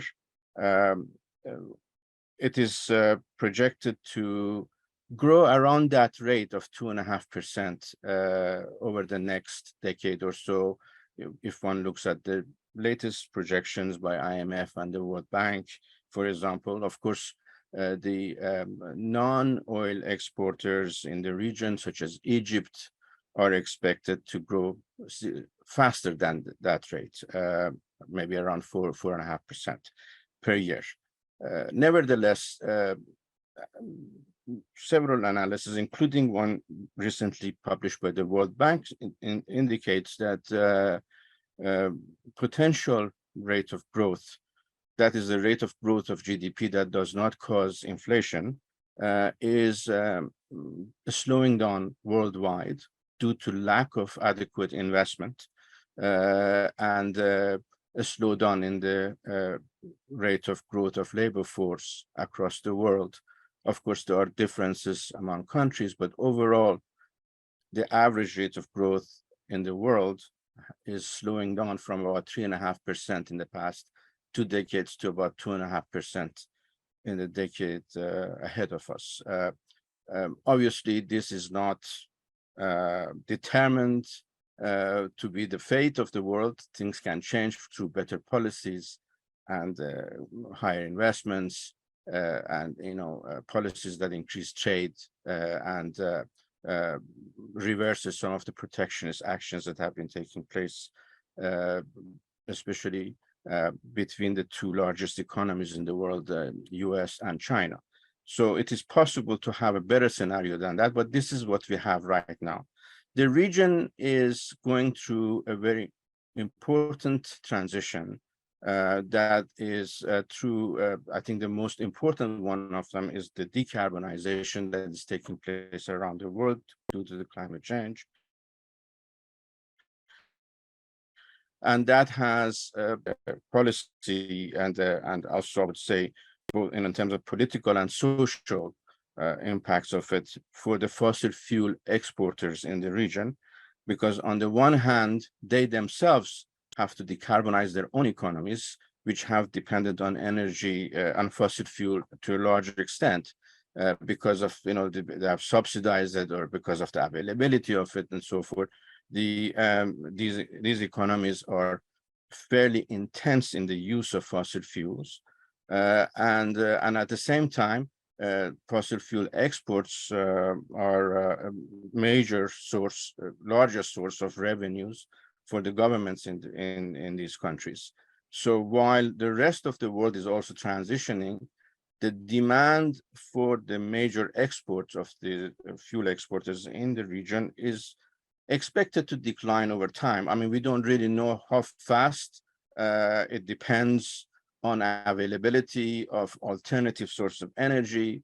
And obviously, one can also have a chaotic situation where there is going to be underinvestment in maintaining the current production levels of fossil fuel because of the expected decline in demand for it. And that itself is going to cause shortage of energy and maybe spikes in oil prices and gas prices worldwide. Also things like the war in Ukraine can cause shortages globally, and so it's not going to be a smooth path, but one can, through coordination and planning, have a less choppy, less volatile path ahead than otherwise. The major issue for the Middle East is also that the climate change itself is affecting the environment in the Middle East. The rise in the temperatures in the Middle East are significantly higher than other regions. There is expectation that average temperature in the Middle East region could rise by 4 degrees centigrade by 2050. That is far above the 1.5 degrees centigrade that is limit for basically avoiding catastrophic situations. So rises in temperature affects people's health, productivity.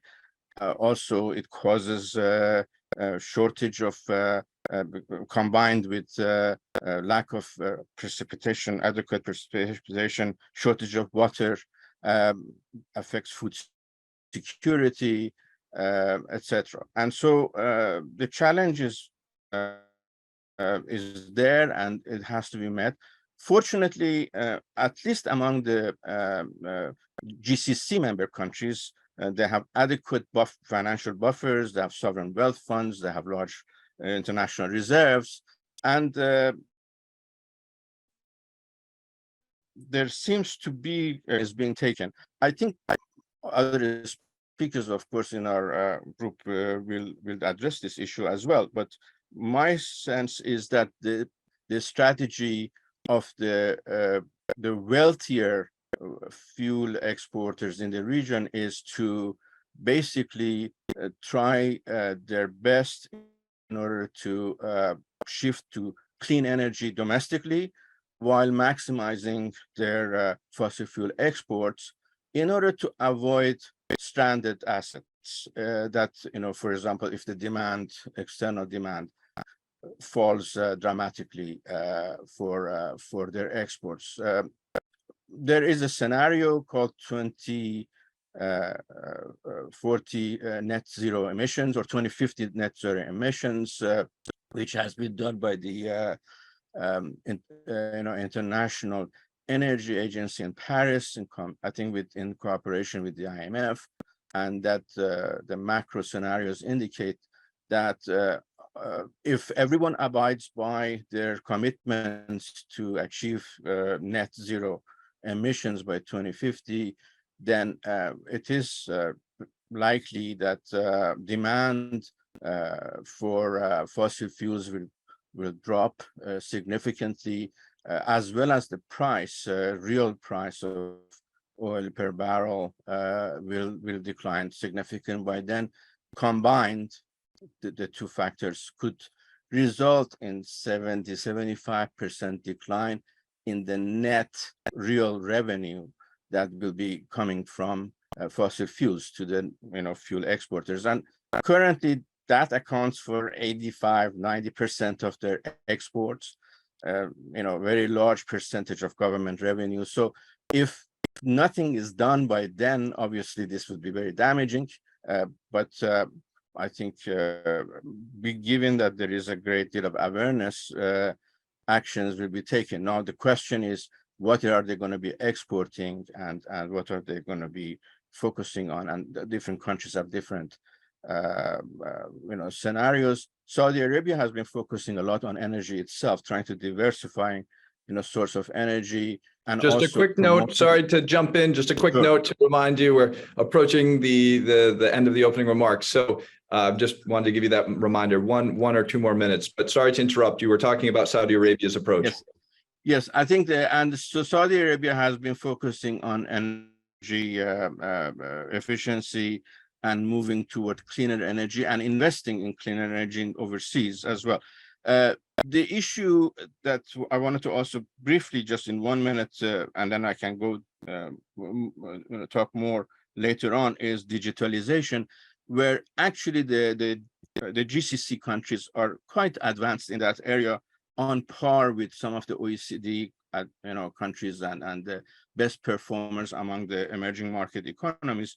But the use of the digital technology in these countries has not really been so much in terms of use by the private sector. It has been mostly used in social media, for example, given that capacity. So, if there are policies that would bring in private investment and improve the climate for businesses, the infrastructure is there as far as digital is concerned, and that could actually promote job creation and productivity and bring revenues through services that could be provided through digital. Thank you. Thank you very much, Dr. Firdaus. You did a really great job laying out some of the macroeconomic trends and how those impact the region. So this is a good point to pivot over to Dr. Quran and ask, how are, keeping in mind these macroeconomic trends, how is that impacting how energy transition projects, many of which you've been directly involved in, whether they've been smart cities or solar projects, how are these trends impacting how these projects are unfolding on the ground now, and also how are they unlikely to unfold in the coming years? Thank you, Robert, for the question, and a pleasure to join my colleagues on this presentation. And I agree with what Dr. Firdaus mentioned with his remarks, whether on the macroeconomic level or at the energy level. So when we look at the Middle East, or the MENA region and the Middle East as kind of representative of the broader MENA region, we see two groups of economies. We see economies that are hydrocarbon exporting, fossil fuel today exporting economies, and we see economies that are importing. And as we look at the net zero goals by 2040 or 2050, we see that the problem is actually different, and the challenges are different for those two economies. If an economy today is a fossil fuel importer, depending more on solar and more on wind, leading to energy independence at the same time while meeting a net zero target potentially, because that's the in-country fuel being solar or wind, which is carbon free, that's a huge win. Because today they're kind of, I'll call it surviving, and might not be flourishing, but might be surviving. And so by negating the energy import bill and meeting a net zero target at the same time, is actually, you can call it a positive outlook. We look at oil and hydrocarbon exporting economies, the income is dependent on the imports. And while you can still meet your own net zero targets internally, what are you going to do in terms of the income that is coming through those imports?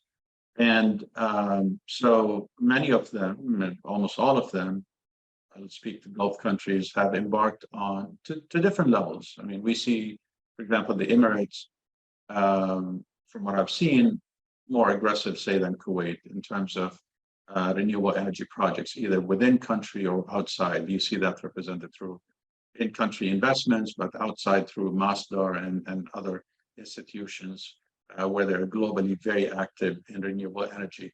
I don't see that as much, say, with Kuwait. When we look at Saudi Arabia, there has been a local industry that's taking off. And because of the way the fuel is structured, to answer your question, and Dr. Firdaus was correct about that, that when you look at the way energy pricing is structured, say in Saudi Arabia, it doesn't make economic sense to build, say, solar energy. Why? Because fuel is subsidized to a large degree. So building solar, for example, would lift the burden of the government. And in a way, government has to be part of the construct of renewable energy. And that has been happening. And there are a number of Saudi firms that not only have gained experience in-country projects like Aqua Power, for example, they are a regional champion, not just in the Middle East, but we see them in North Africa, and we see them in South Africa as well. Bahrain has embarked on a number of ambitious projects in smart technology and solar and so on. So to me, I come back to looking at the whole energy transition, and I see bifurcation in the road. I see the countries that are heavily dependent on fuel export today facing, frankly, higher challenges than the countries that are not dependent on that income. And when we start thinking about what can that income be replaced with, you see some early projects being announced today. For example, the global shipping industry passes heavily through the Suez Canal. And you see a country like Saudi Arabia announcing alternative fuel projects that are geared towards providing that lower carbon or zero carbon fuel for the global shipping industry, leveraging the geographical location and tapping into that traffic. There is a lot of traffic through the airline industries, through Dubai, through Abu Dhabi, through Doha, and other cities in the region. We can envision in the future a similar investment into alternative fuels for the airline industry. But frankly, that's very, very small compared to the scale that we see today from revenues, national revenues generated by exports. You can argue that oil exploration and production is part of a mining industry. You're mining natural resources. And we know the region, especially Saudi Arabia, has some major reserves of natural resources that can also be mined. And so when we turn to mining, could be an adjacent sector to the hydrocarbon mining industry, the oil industry, oil and gas.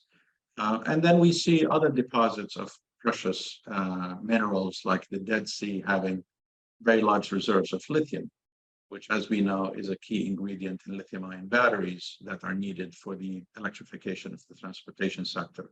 When you look at phosphate, which is also a major ingredient in what we call the LFP chemistry, the lithium iron phosphate chemistry for batteries, we find that 5 out of the top 10 producers of phosphate in the world today are Arab countries. So mining is an adjacent sector and part of the broader sector where some of the Middle Eastern countries can turn to. Again, the scale represents a challenge compared to the oil imports or exports today. So I think that the general answer is there has to be significant diversification. Today, many of those economies are a one-trick pony in a way, just oil export, okay? And majorly oil export. I think it's recognized by the leadership, by the stakeholders, that that's not going to work in the future, and diversification has to happen. Digitalization, like Dr. Fadas mentioned, is a key one. Tourism, we see tourism picking up significantly. We see in Saudi Arabia major initiatives around tourism. We see a country like Jordan doubling down on tourism. So tourism can be a factor. Sadly, and again, it was mentioned by Dr. Fadas, with the climate change, temperature rise is disproportionately higher for the Middle East. The just kind of being able to live and work and produce and be a productive part of society and the global economy is going to be a significantly higher challenge in the Middle East. So I personally expect a potential decline in the populations around the Middle East, because just kind of it is going to be tougher to maintain economic income on parity with other places of the world. There will be major migrations. We have seen major articles and research that say that the migrations that we have seen out of Syria into Europe or even the conflict in Yemen, that it is actually related to climate change more than political issues. Effectively, it's a migration based on lack of water and rain and agriculture and food. I can see how that argument holds. And so what might be masked as a political conflict migration, in fact, might be a climate change migration that we're looking at. Thank you very much.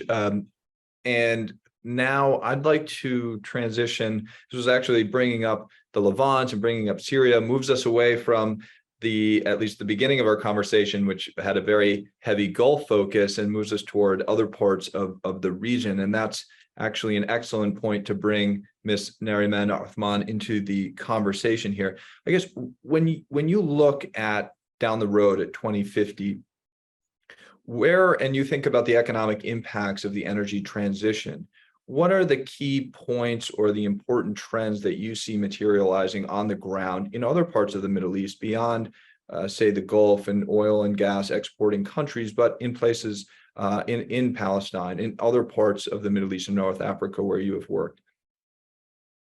Thank you, Robert, for giving me this opportunity to be part of this presentation. And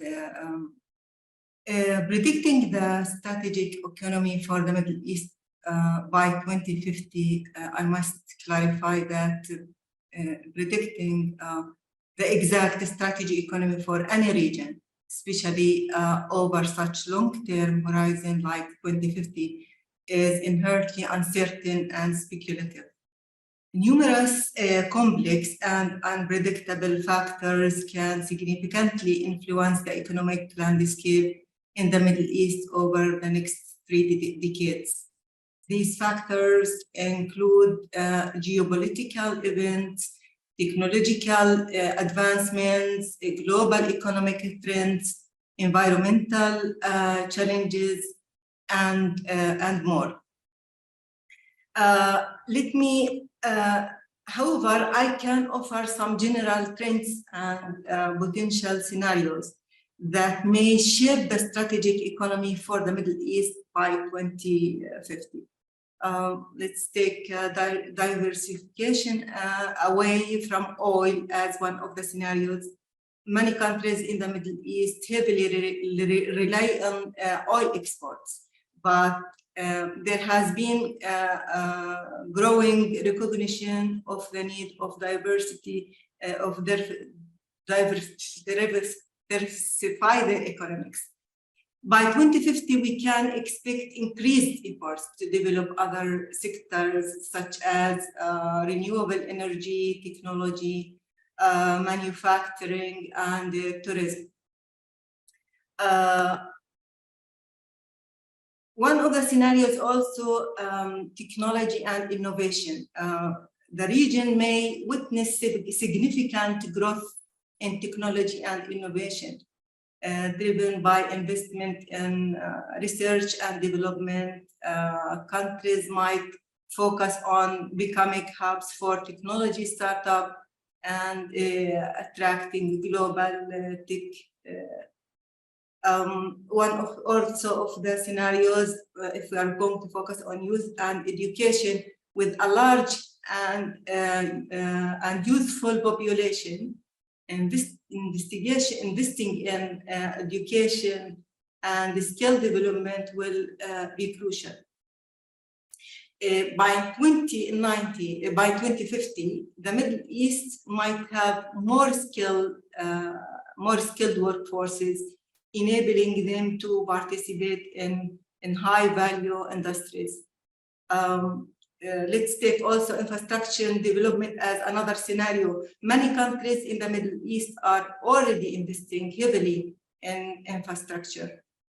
By 2050, they may boost modern transportation system, smart cities, and advanced logistic networks. If we are going to talk about trade and economics integration as one of the scenarios for in the economy in the Middle East, improved political stability in the region could lead to increased economic cooperation and integration between Middle East countries. This could result in the formation of stronger economic blocs, and we see the region, how it's in the Middle East, it's not stable. We'll talk about another scenario, it's renewable energy. Given the global push towards sustainability, the Middle East is likely to tap into its best renewable energy potential, such as solar and winds for domestic use and export. There is also water scarcity and environmental challenges in the Middle East. Managing water resources will be a pressing issue for the region. Innovative solutions for water conservation and sustainable agriculture might gain importance. So those factors or those scenarios will affect the strategic economy for the Middle East. Like also geostrategic importance, the Middle East location as a bridge between Europe and Asia and Africa will continue to be significant for global trade and transportation routes. And this is also will play a big role in planning the strategic economy for the Middle East. It's essential to remember these are speculative trends and scenarios, unforeseen events and shifts in the global economic and political landscapes could lead to entirely different outcomes, making precious prediction for the strategic economic for the Middle East by 2020 is fraught by uncertainty, and projections should be taken in caution. As last update in September 2021, I don't have access to specific information about the Middle East strategy for 2050, but as it's a future projection and might not have been publicly disclosed yet. However, I can provide some general insight into upskilling and reskilling opportunities that could be relevant for the region future development, which is, if we are going to draw the strategy, we have to prepare the people to adapt to that strategy. One of the things that we should focus in technology and digital skills, as the world becomes increasingly digital, there will be a growing demand for skills related to information technology, data science, artificial intelligence, cybersecurity, and software development. Investing in these areas can help individuals and businesses in the Middle East stay competitive and the global scale. Another thing we should focus on renewable energy and sustainability, given the global focus on sustainability and the climate change. Investing in renewable energy technologies and sustainable practices can present significant opportunities for upskilling and reskilling the workforce. This includes training in solar energy, wind power, energy efficiency, construction, and green technologies. Also, we have to focus on healthcare and life science. The healthcare sector is likely to experience significant growth, driven by an aging population and advancement in medical technology. Upskilling in the healthcare related to the fields such as nursing, medical technology, and biotechnology could prove the beneficiaries. Just a reminder on time, so if you can bring it to a close shortly, that would be excellent. Talk about also language and cross-cultural communication. The Middle East is a diverse region with many cultures and languages. Enhancing those languages and skills and cross-cultural communication can improve the collaboration between businesses' relationship within the outside of the region. Thank you. Thank you very much for laying out a number of really important focus areas for us, some of which the previous speakers also discussed in their opening remarks. I thought at this point it'd be good to present a question to all of you and try to weave in some of the themes that we talked about. And I mean, part of our conversation today has discussed the opportunities and challenges confronting oil and gas exporters in the region. We've also talked about the other side of the equation, the net energy importers, and then also the diverse array of actors that are also part of the Middle East kind of commercial and economic and social environment. My question to all of you is, do you see scenarios where there are opportunities for all of those actors, I mean, the oil and gas exporters, but also the net importers, to collaborate to support region-wide economic growth and development? We know, as Dr. Fardaws said, that we're in this period of low growth. It's not necessarily the booming years that many in the region might have hoped for. And also, if we look back over the past few years, it seems that a number of countries have adopted an increasingly nationalistic approach to economic policymaking that has a very inward focus. It's kind of self-interested in a way which is very understandable and logical, especially coming out of the coronavirus induced economic downturn. But as we've kind of emerged from that period, and you look across the region and we think about region-wide issues and challenges that affect a number of different countries, I guess my question for each of you, and we can go in the order of the remarks, is: are there opportunities for collaboration, and how do you see that collaboration unfolding if you're willing to take an optimistic approach? So, Dr. Fardaws. Yes, thank you, Robert, for that very important question. As other speakers have mentioned, Middle East region is the least integrated region in the world. As of 2021, only 10% of the trade of the countries in the region were within the region. 90% was with countries outside the region. This is an anomaly. In Europe, for example, it's as large as 75%. This intra-trade in East Asia is more than 50%. In North America, it's above 30%. So 10% is very low. And one of the reasons is, of course, as you said, the policies that have tended to be more nationally focused, and also the market for fossil fuel is a global market, but nevertheless, there have been many missed opportunities. And I think regional integration, regional economic development will not only be growth enhancing, but also will basically reinforce security within the region. Once the region depends on itself, it avoids conflicts. Currently, Middle East region spends around $200 billion a year on armaments.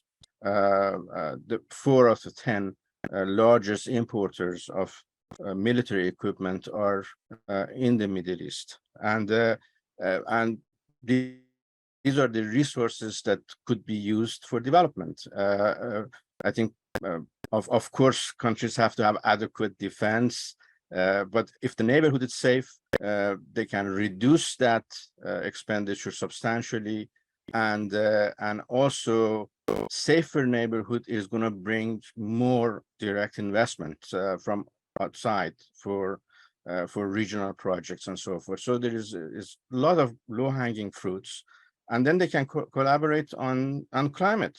I mean, on water, on food security. There are many areas that Saudi Arabia, Egypt, Iran, Turkey, these are large economies that they can work together, and not only to alleviate problems, but also in terms of investments in each country, in where the comparative advantages lie. Thank you. Thank you. Dr. Karan, are you seeing examples of collaboration on that meso level between different firms on projects across the region, or where do you expect growth in the sector potentially unfolding? Yeah, I do. I mentioned in my earlier remarks how oil producing countries and oil importing countries in the Middle East have two pathways forward. And however, I also mentioned that oil producing countries can depend on their current balance sheet and the near-term balance sheet to invest either domestically or in projects outside their borders, hopefully regionally before you go far away, because of the multiplication of benefits that Dr. Fordos mentioned. To give you specific examples, if we look at the first, what we call CSP, concentrated solar projects, big ones in Morocco, those were invested in and constructed by a Saudi firm. If we look at major solar projects in Jordan, those were invested in and built by an Emirati firm. So now you see cross-border, you see the same in Egypt, where Gulf capital is still used in the energy sector, although the electrical rather than the fossil. And that's a win-win, because now you have collaboration, you have partnerships, you have reduction of tension. However, the data that Dr. Fordos shared is critical, that only 10% of the trade is within neighboring countries in the Middle East. And that is true. You see those investments along, for obvious reasons, political alliances. So a broader peace should bring more collaboration and cross-border investment. We need to see that go beyond, let's say, solar projects. There are significant opportunities associated with regional collaboration in food production, for example. We read in the news today that in the Arizona area, I believe Arizona, where a Saudi firm is in the news because they grow crops where the water rights in that state, you can drill and pump as much water as you want, even though there's a drought. But it became political news, and it's political instability and economic instability for that investment. You can argue that you can accomplish the same food production by investing in maybe Sudan or Egypt or Iraq or Turkey, or basically regionally. And whether it's in tourism, whether it's in manufacturing, energy, water, pharmaceuticals, education, there's significant opportunities where we see it. We see projects get stranded or projects not get built due to lack of capital.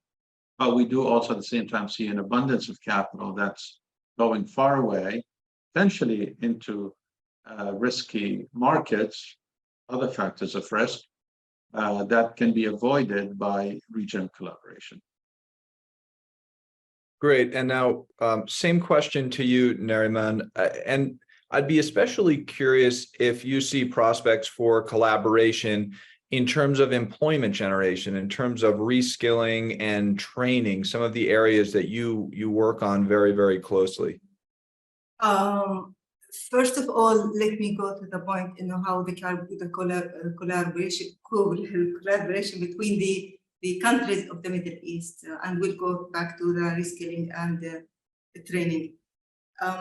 Two things will play a role in the Middle East economic or strategic planning for 2050. First of all, it's the political stability.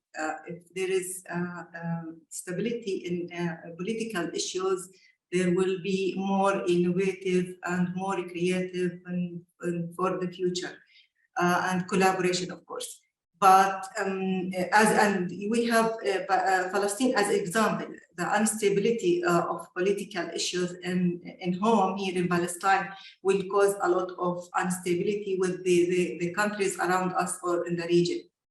Let me talk also about the geographical of the Middle East countries. It's bridging between the Europe and other countries. So this will reinforce the economic of those countries if they use it properly and effectively.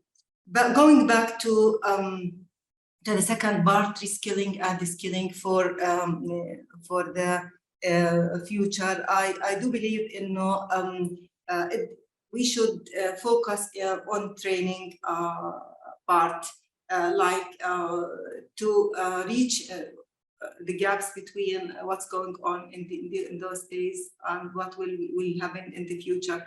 Are we going to focus on technology more and how we can prepare the people and the youth for investment and for them? So reskilling and upskilling the people for new jobs opportunities will be important for all of us.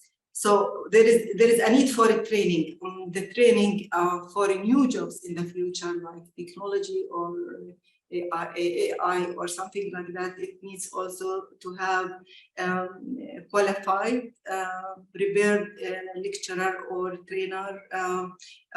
We should look at the youth themselves and if they are motivated. Though we have in the Middle East, most of the youth, it's like more than 30% of the population are from youth. They have the motivation. They can be trained on the using of technology or to be ready for the new jobs and new opportunities that be in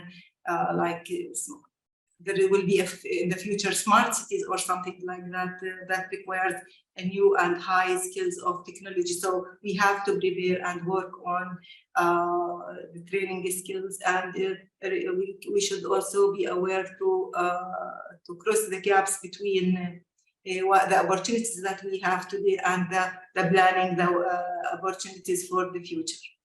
If you don't mind, thanks for jumping the gun there. This was getting to the question, at least the one follow-on question I wanted to ask you, and I'll make my way back to the other two participants for just the final few minutes of our conversation. But maybe just a quick follow-on to let you complete your point. I mean, we all understand there's a big need, or at least many of us watching this, there's a big need to reskill and to introduce new forms of training and development for workforces in the region, so that members of the labor force can actively and participate in the energy transition and not necessarily be displaced by it or negatively impacted by it, to mitigate against that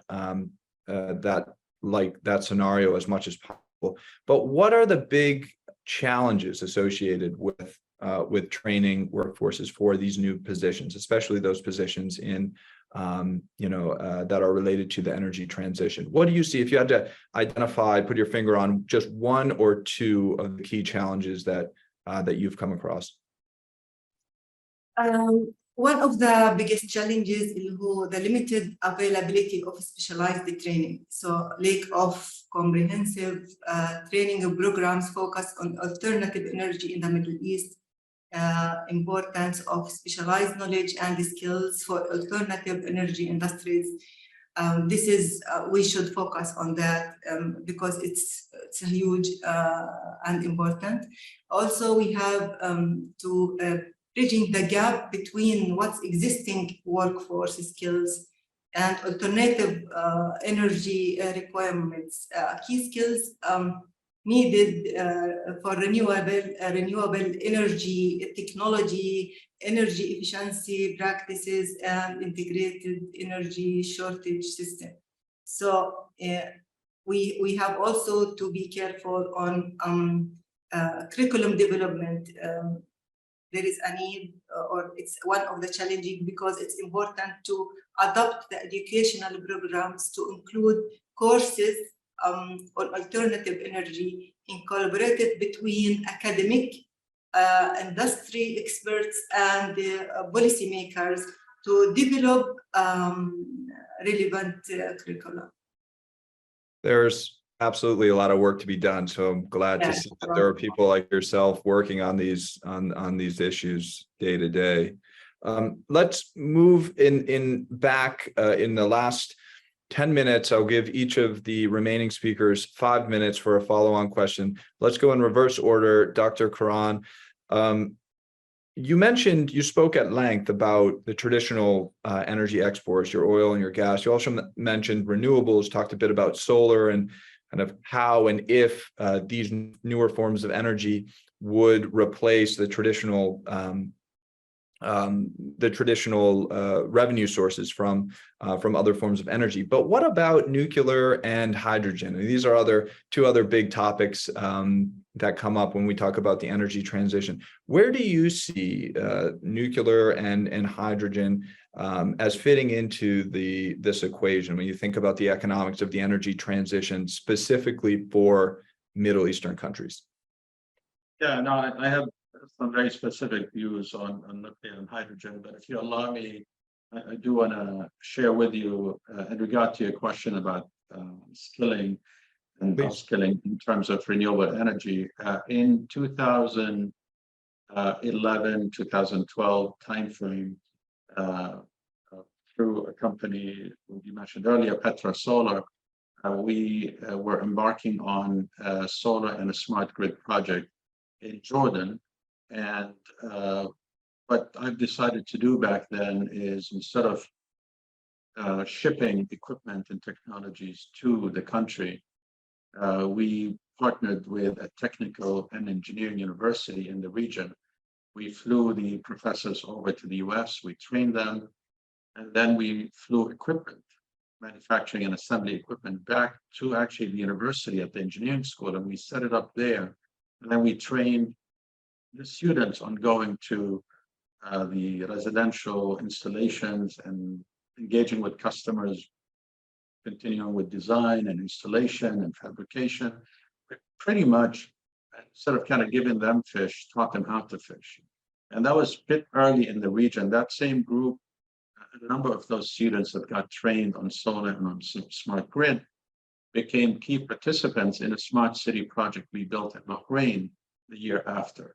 So I can speak to very direct examples of how through actual engagement, training, you can see the fruits of, and really it's very encouraging and it's very satisfying to see the young who are hungry for knowledge and for work. You just kind of create the first steps for them and then they take off from there. Switching over to hydrogen and nuclear, obviously, nuclear is a source of electricity, which is a source of energy that we call it, it's firm as compared to the intermittency associated with renewable energy.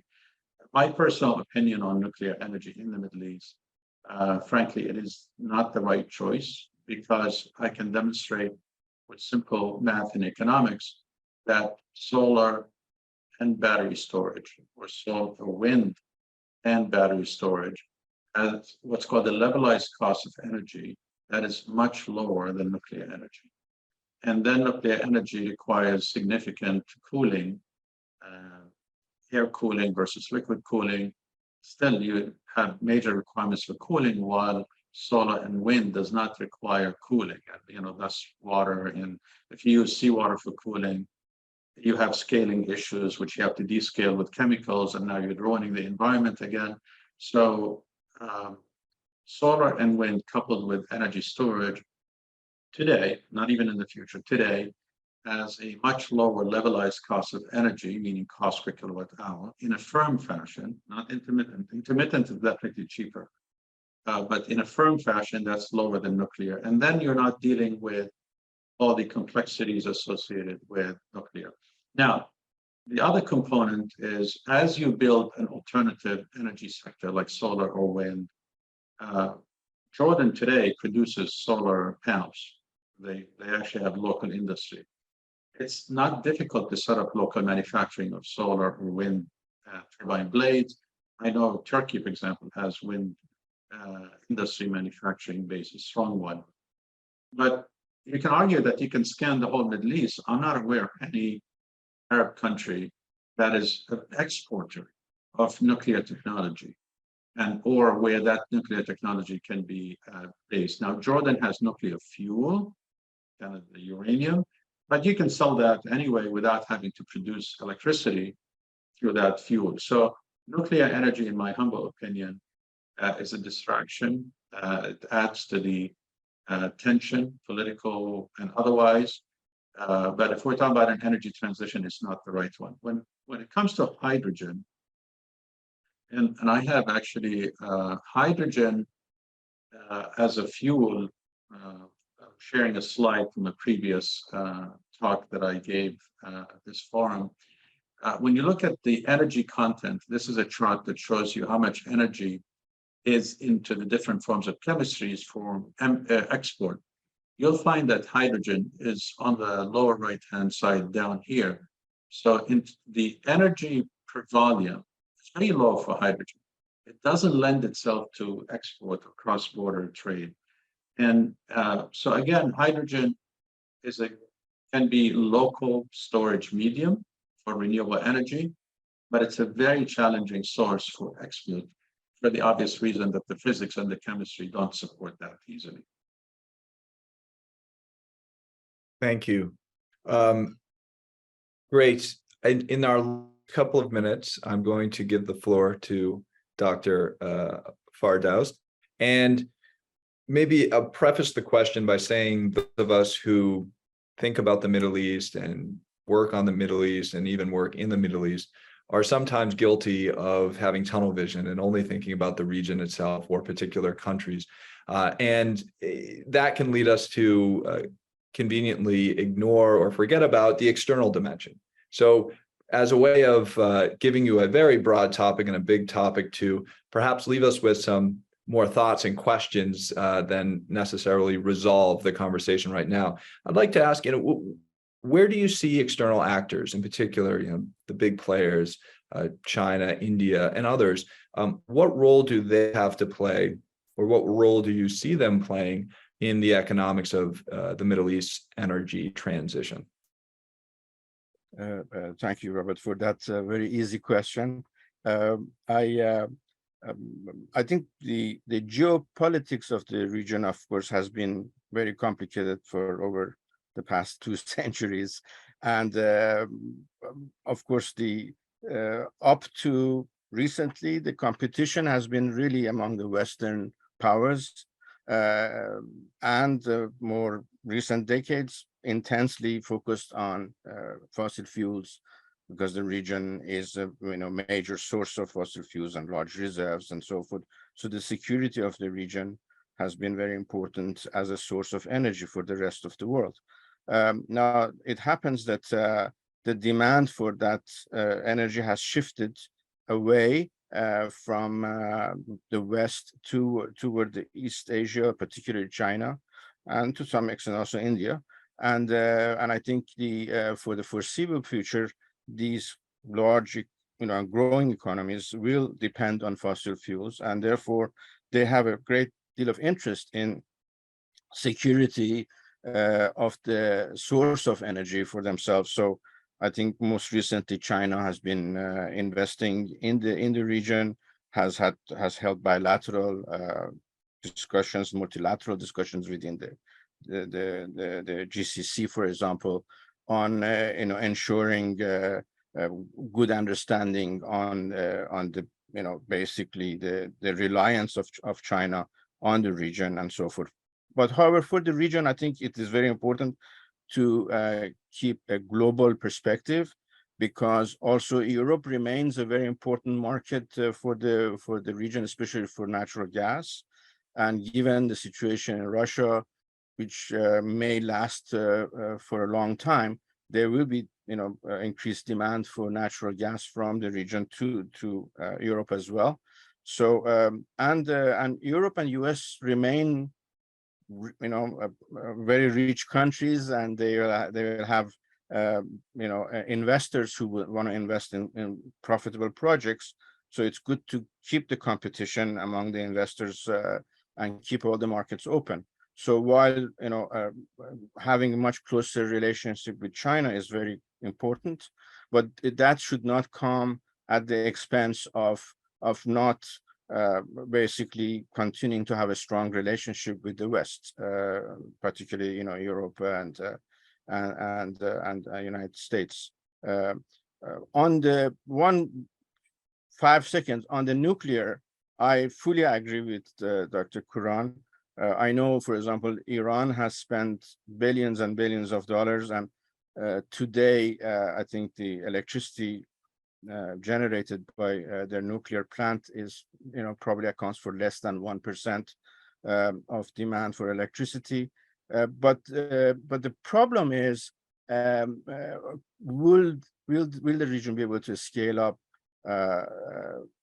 solar and wind to replace fossil fuel fast enough? I think that is, and as Dr. Quran mentioned, hydrogen is very expensive. The technology is not there, and of course, at the end, it doesn't really have the energy multiplier that is required.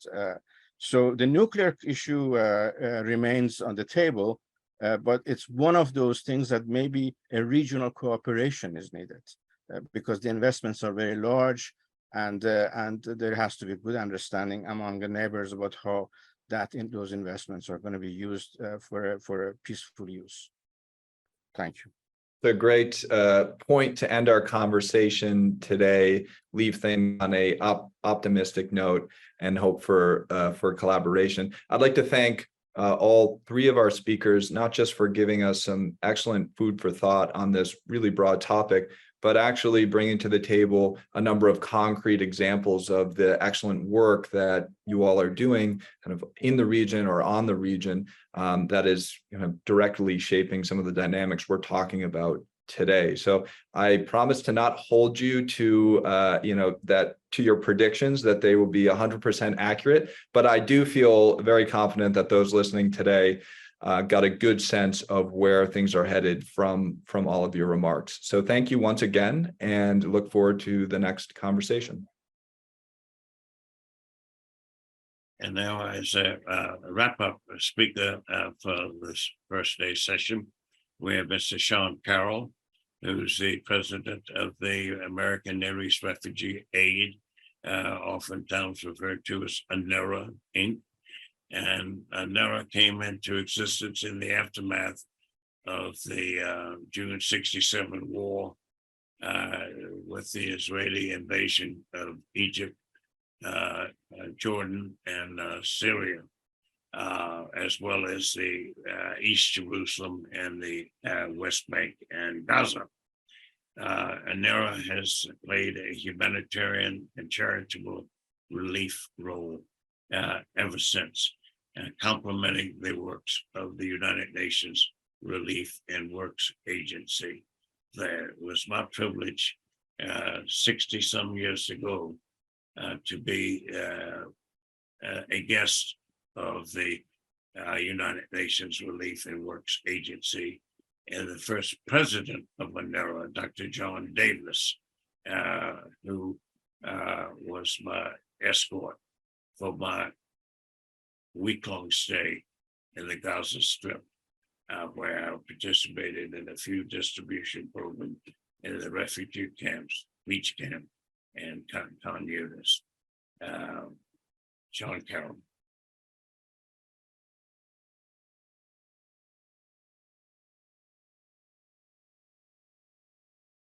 Thank you, Dr. Anthony. Thank you, everyone, the staff and the board and the sponsors and partners of the National Council on U.S. Arab Relations. Thank you for doing this conference and for inviting me and Anera to be part of it. And thank you for everything you do all day and every day to promote U.S. Arab Relations, which is never an easy thing, as we know, mostly because so many people don't know each other. We don't know one another. And those of us who do know one another know that the relations are warm and they're close, and there's a lot to celebrate and be thankful for. But it's a challenge because most people don't know. They don't know some of the highs. They don't know the wealth and the innovation and the invention and leadership going on in the Arab world towards making a better world. And they also don't know just how low some of the lows are. I often remind people the UNHCR this year, just recently on World Refugee Day, declared that there are over 108 million displaced people in the world.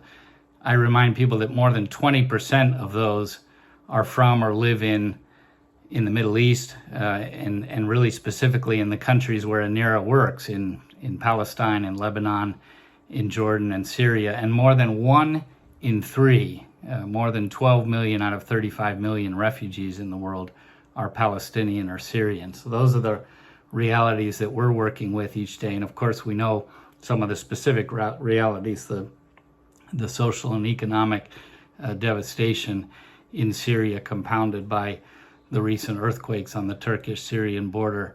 The fact that Jordan, the more stable country in the region, is dealing with the second highest number of refugees and the second highest percentage per capita of refugees. And of course, Lebanon has the highest per capita of refugees and also is suffering economically. More than 80% of Lebanese now live in poverty. It's estimated that 36% of Lebanese live in extreme poverty, and more than 90% of Syrian refugees can't meet basic needs. And meanwhile, in the Palestinian territories, the political and human rights of Palestinians are trampled every day.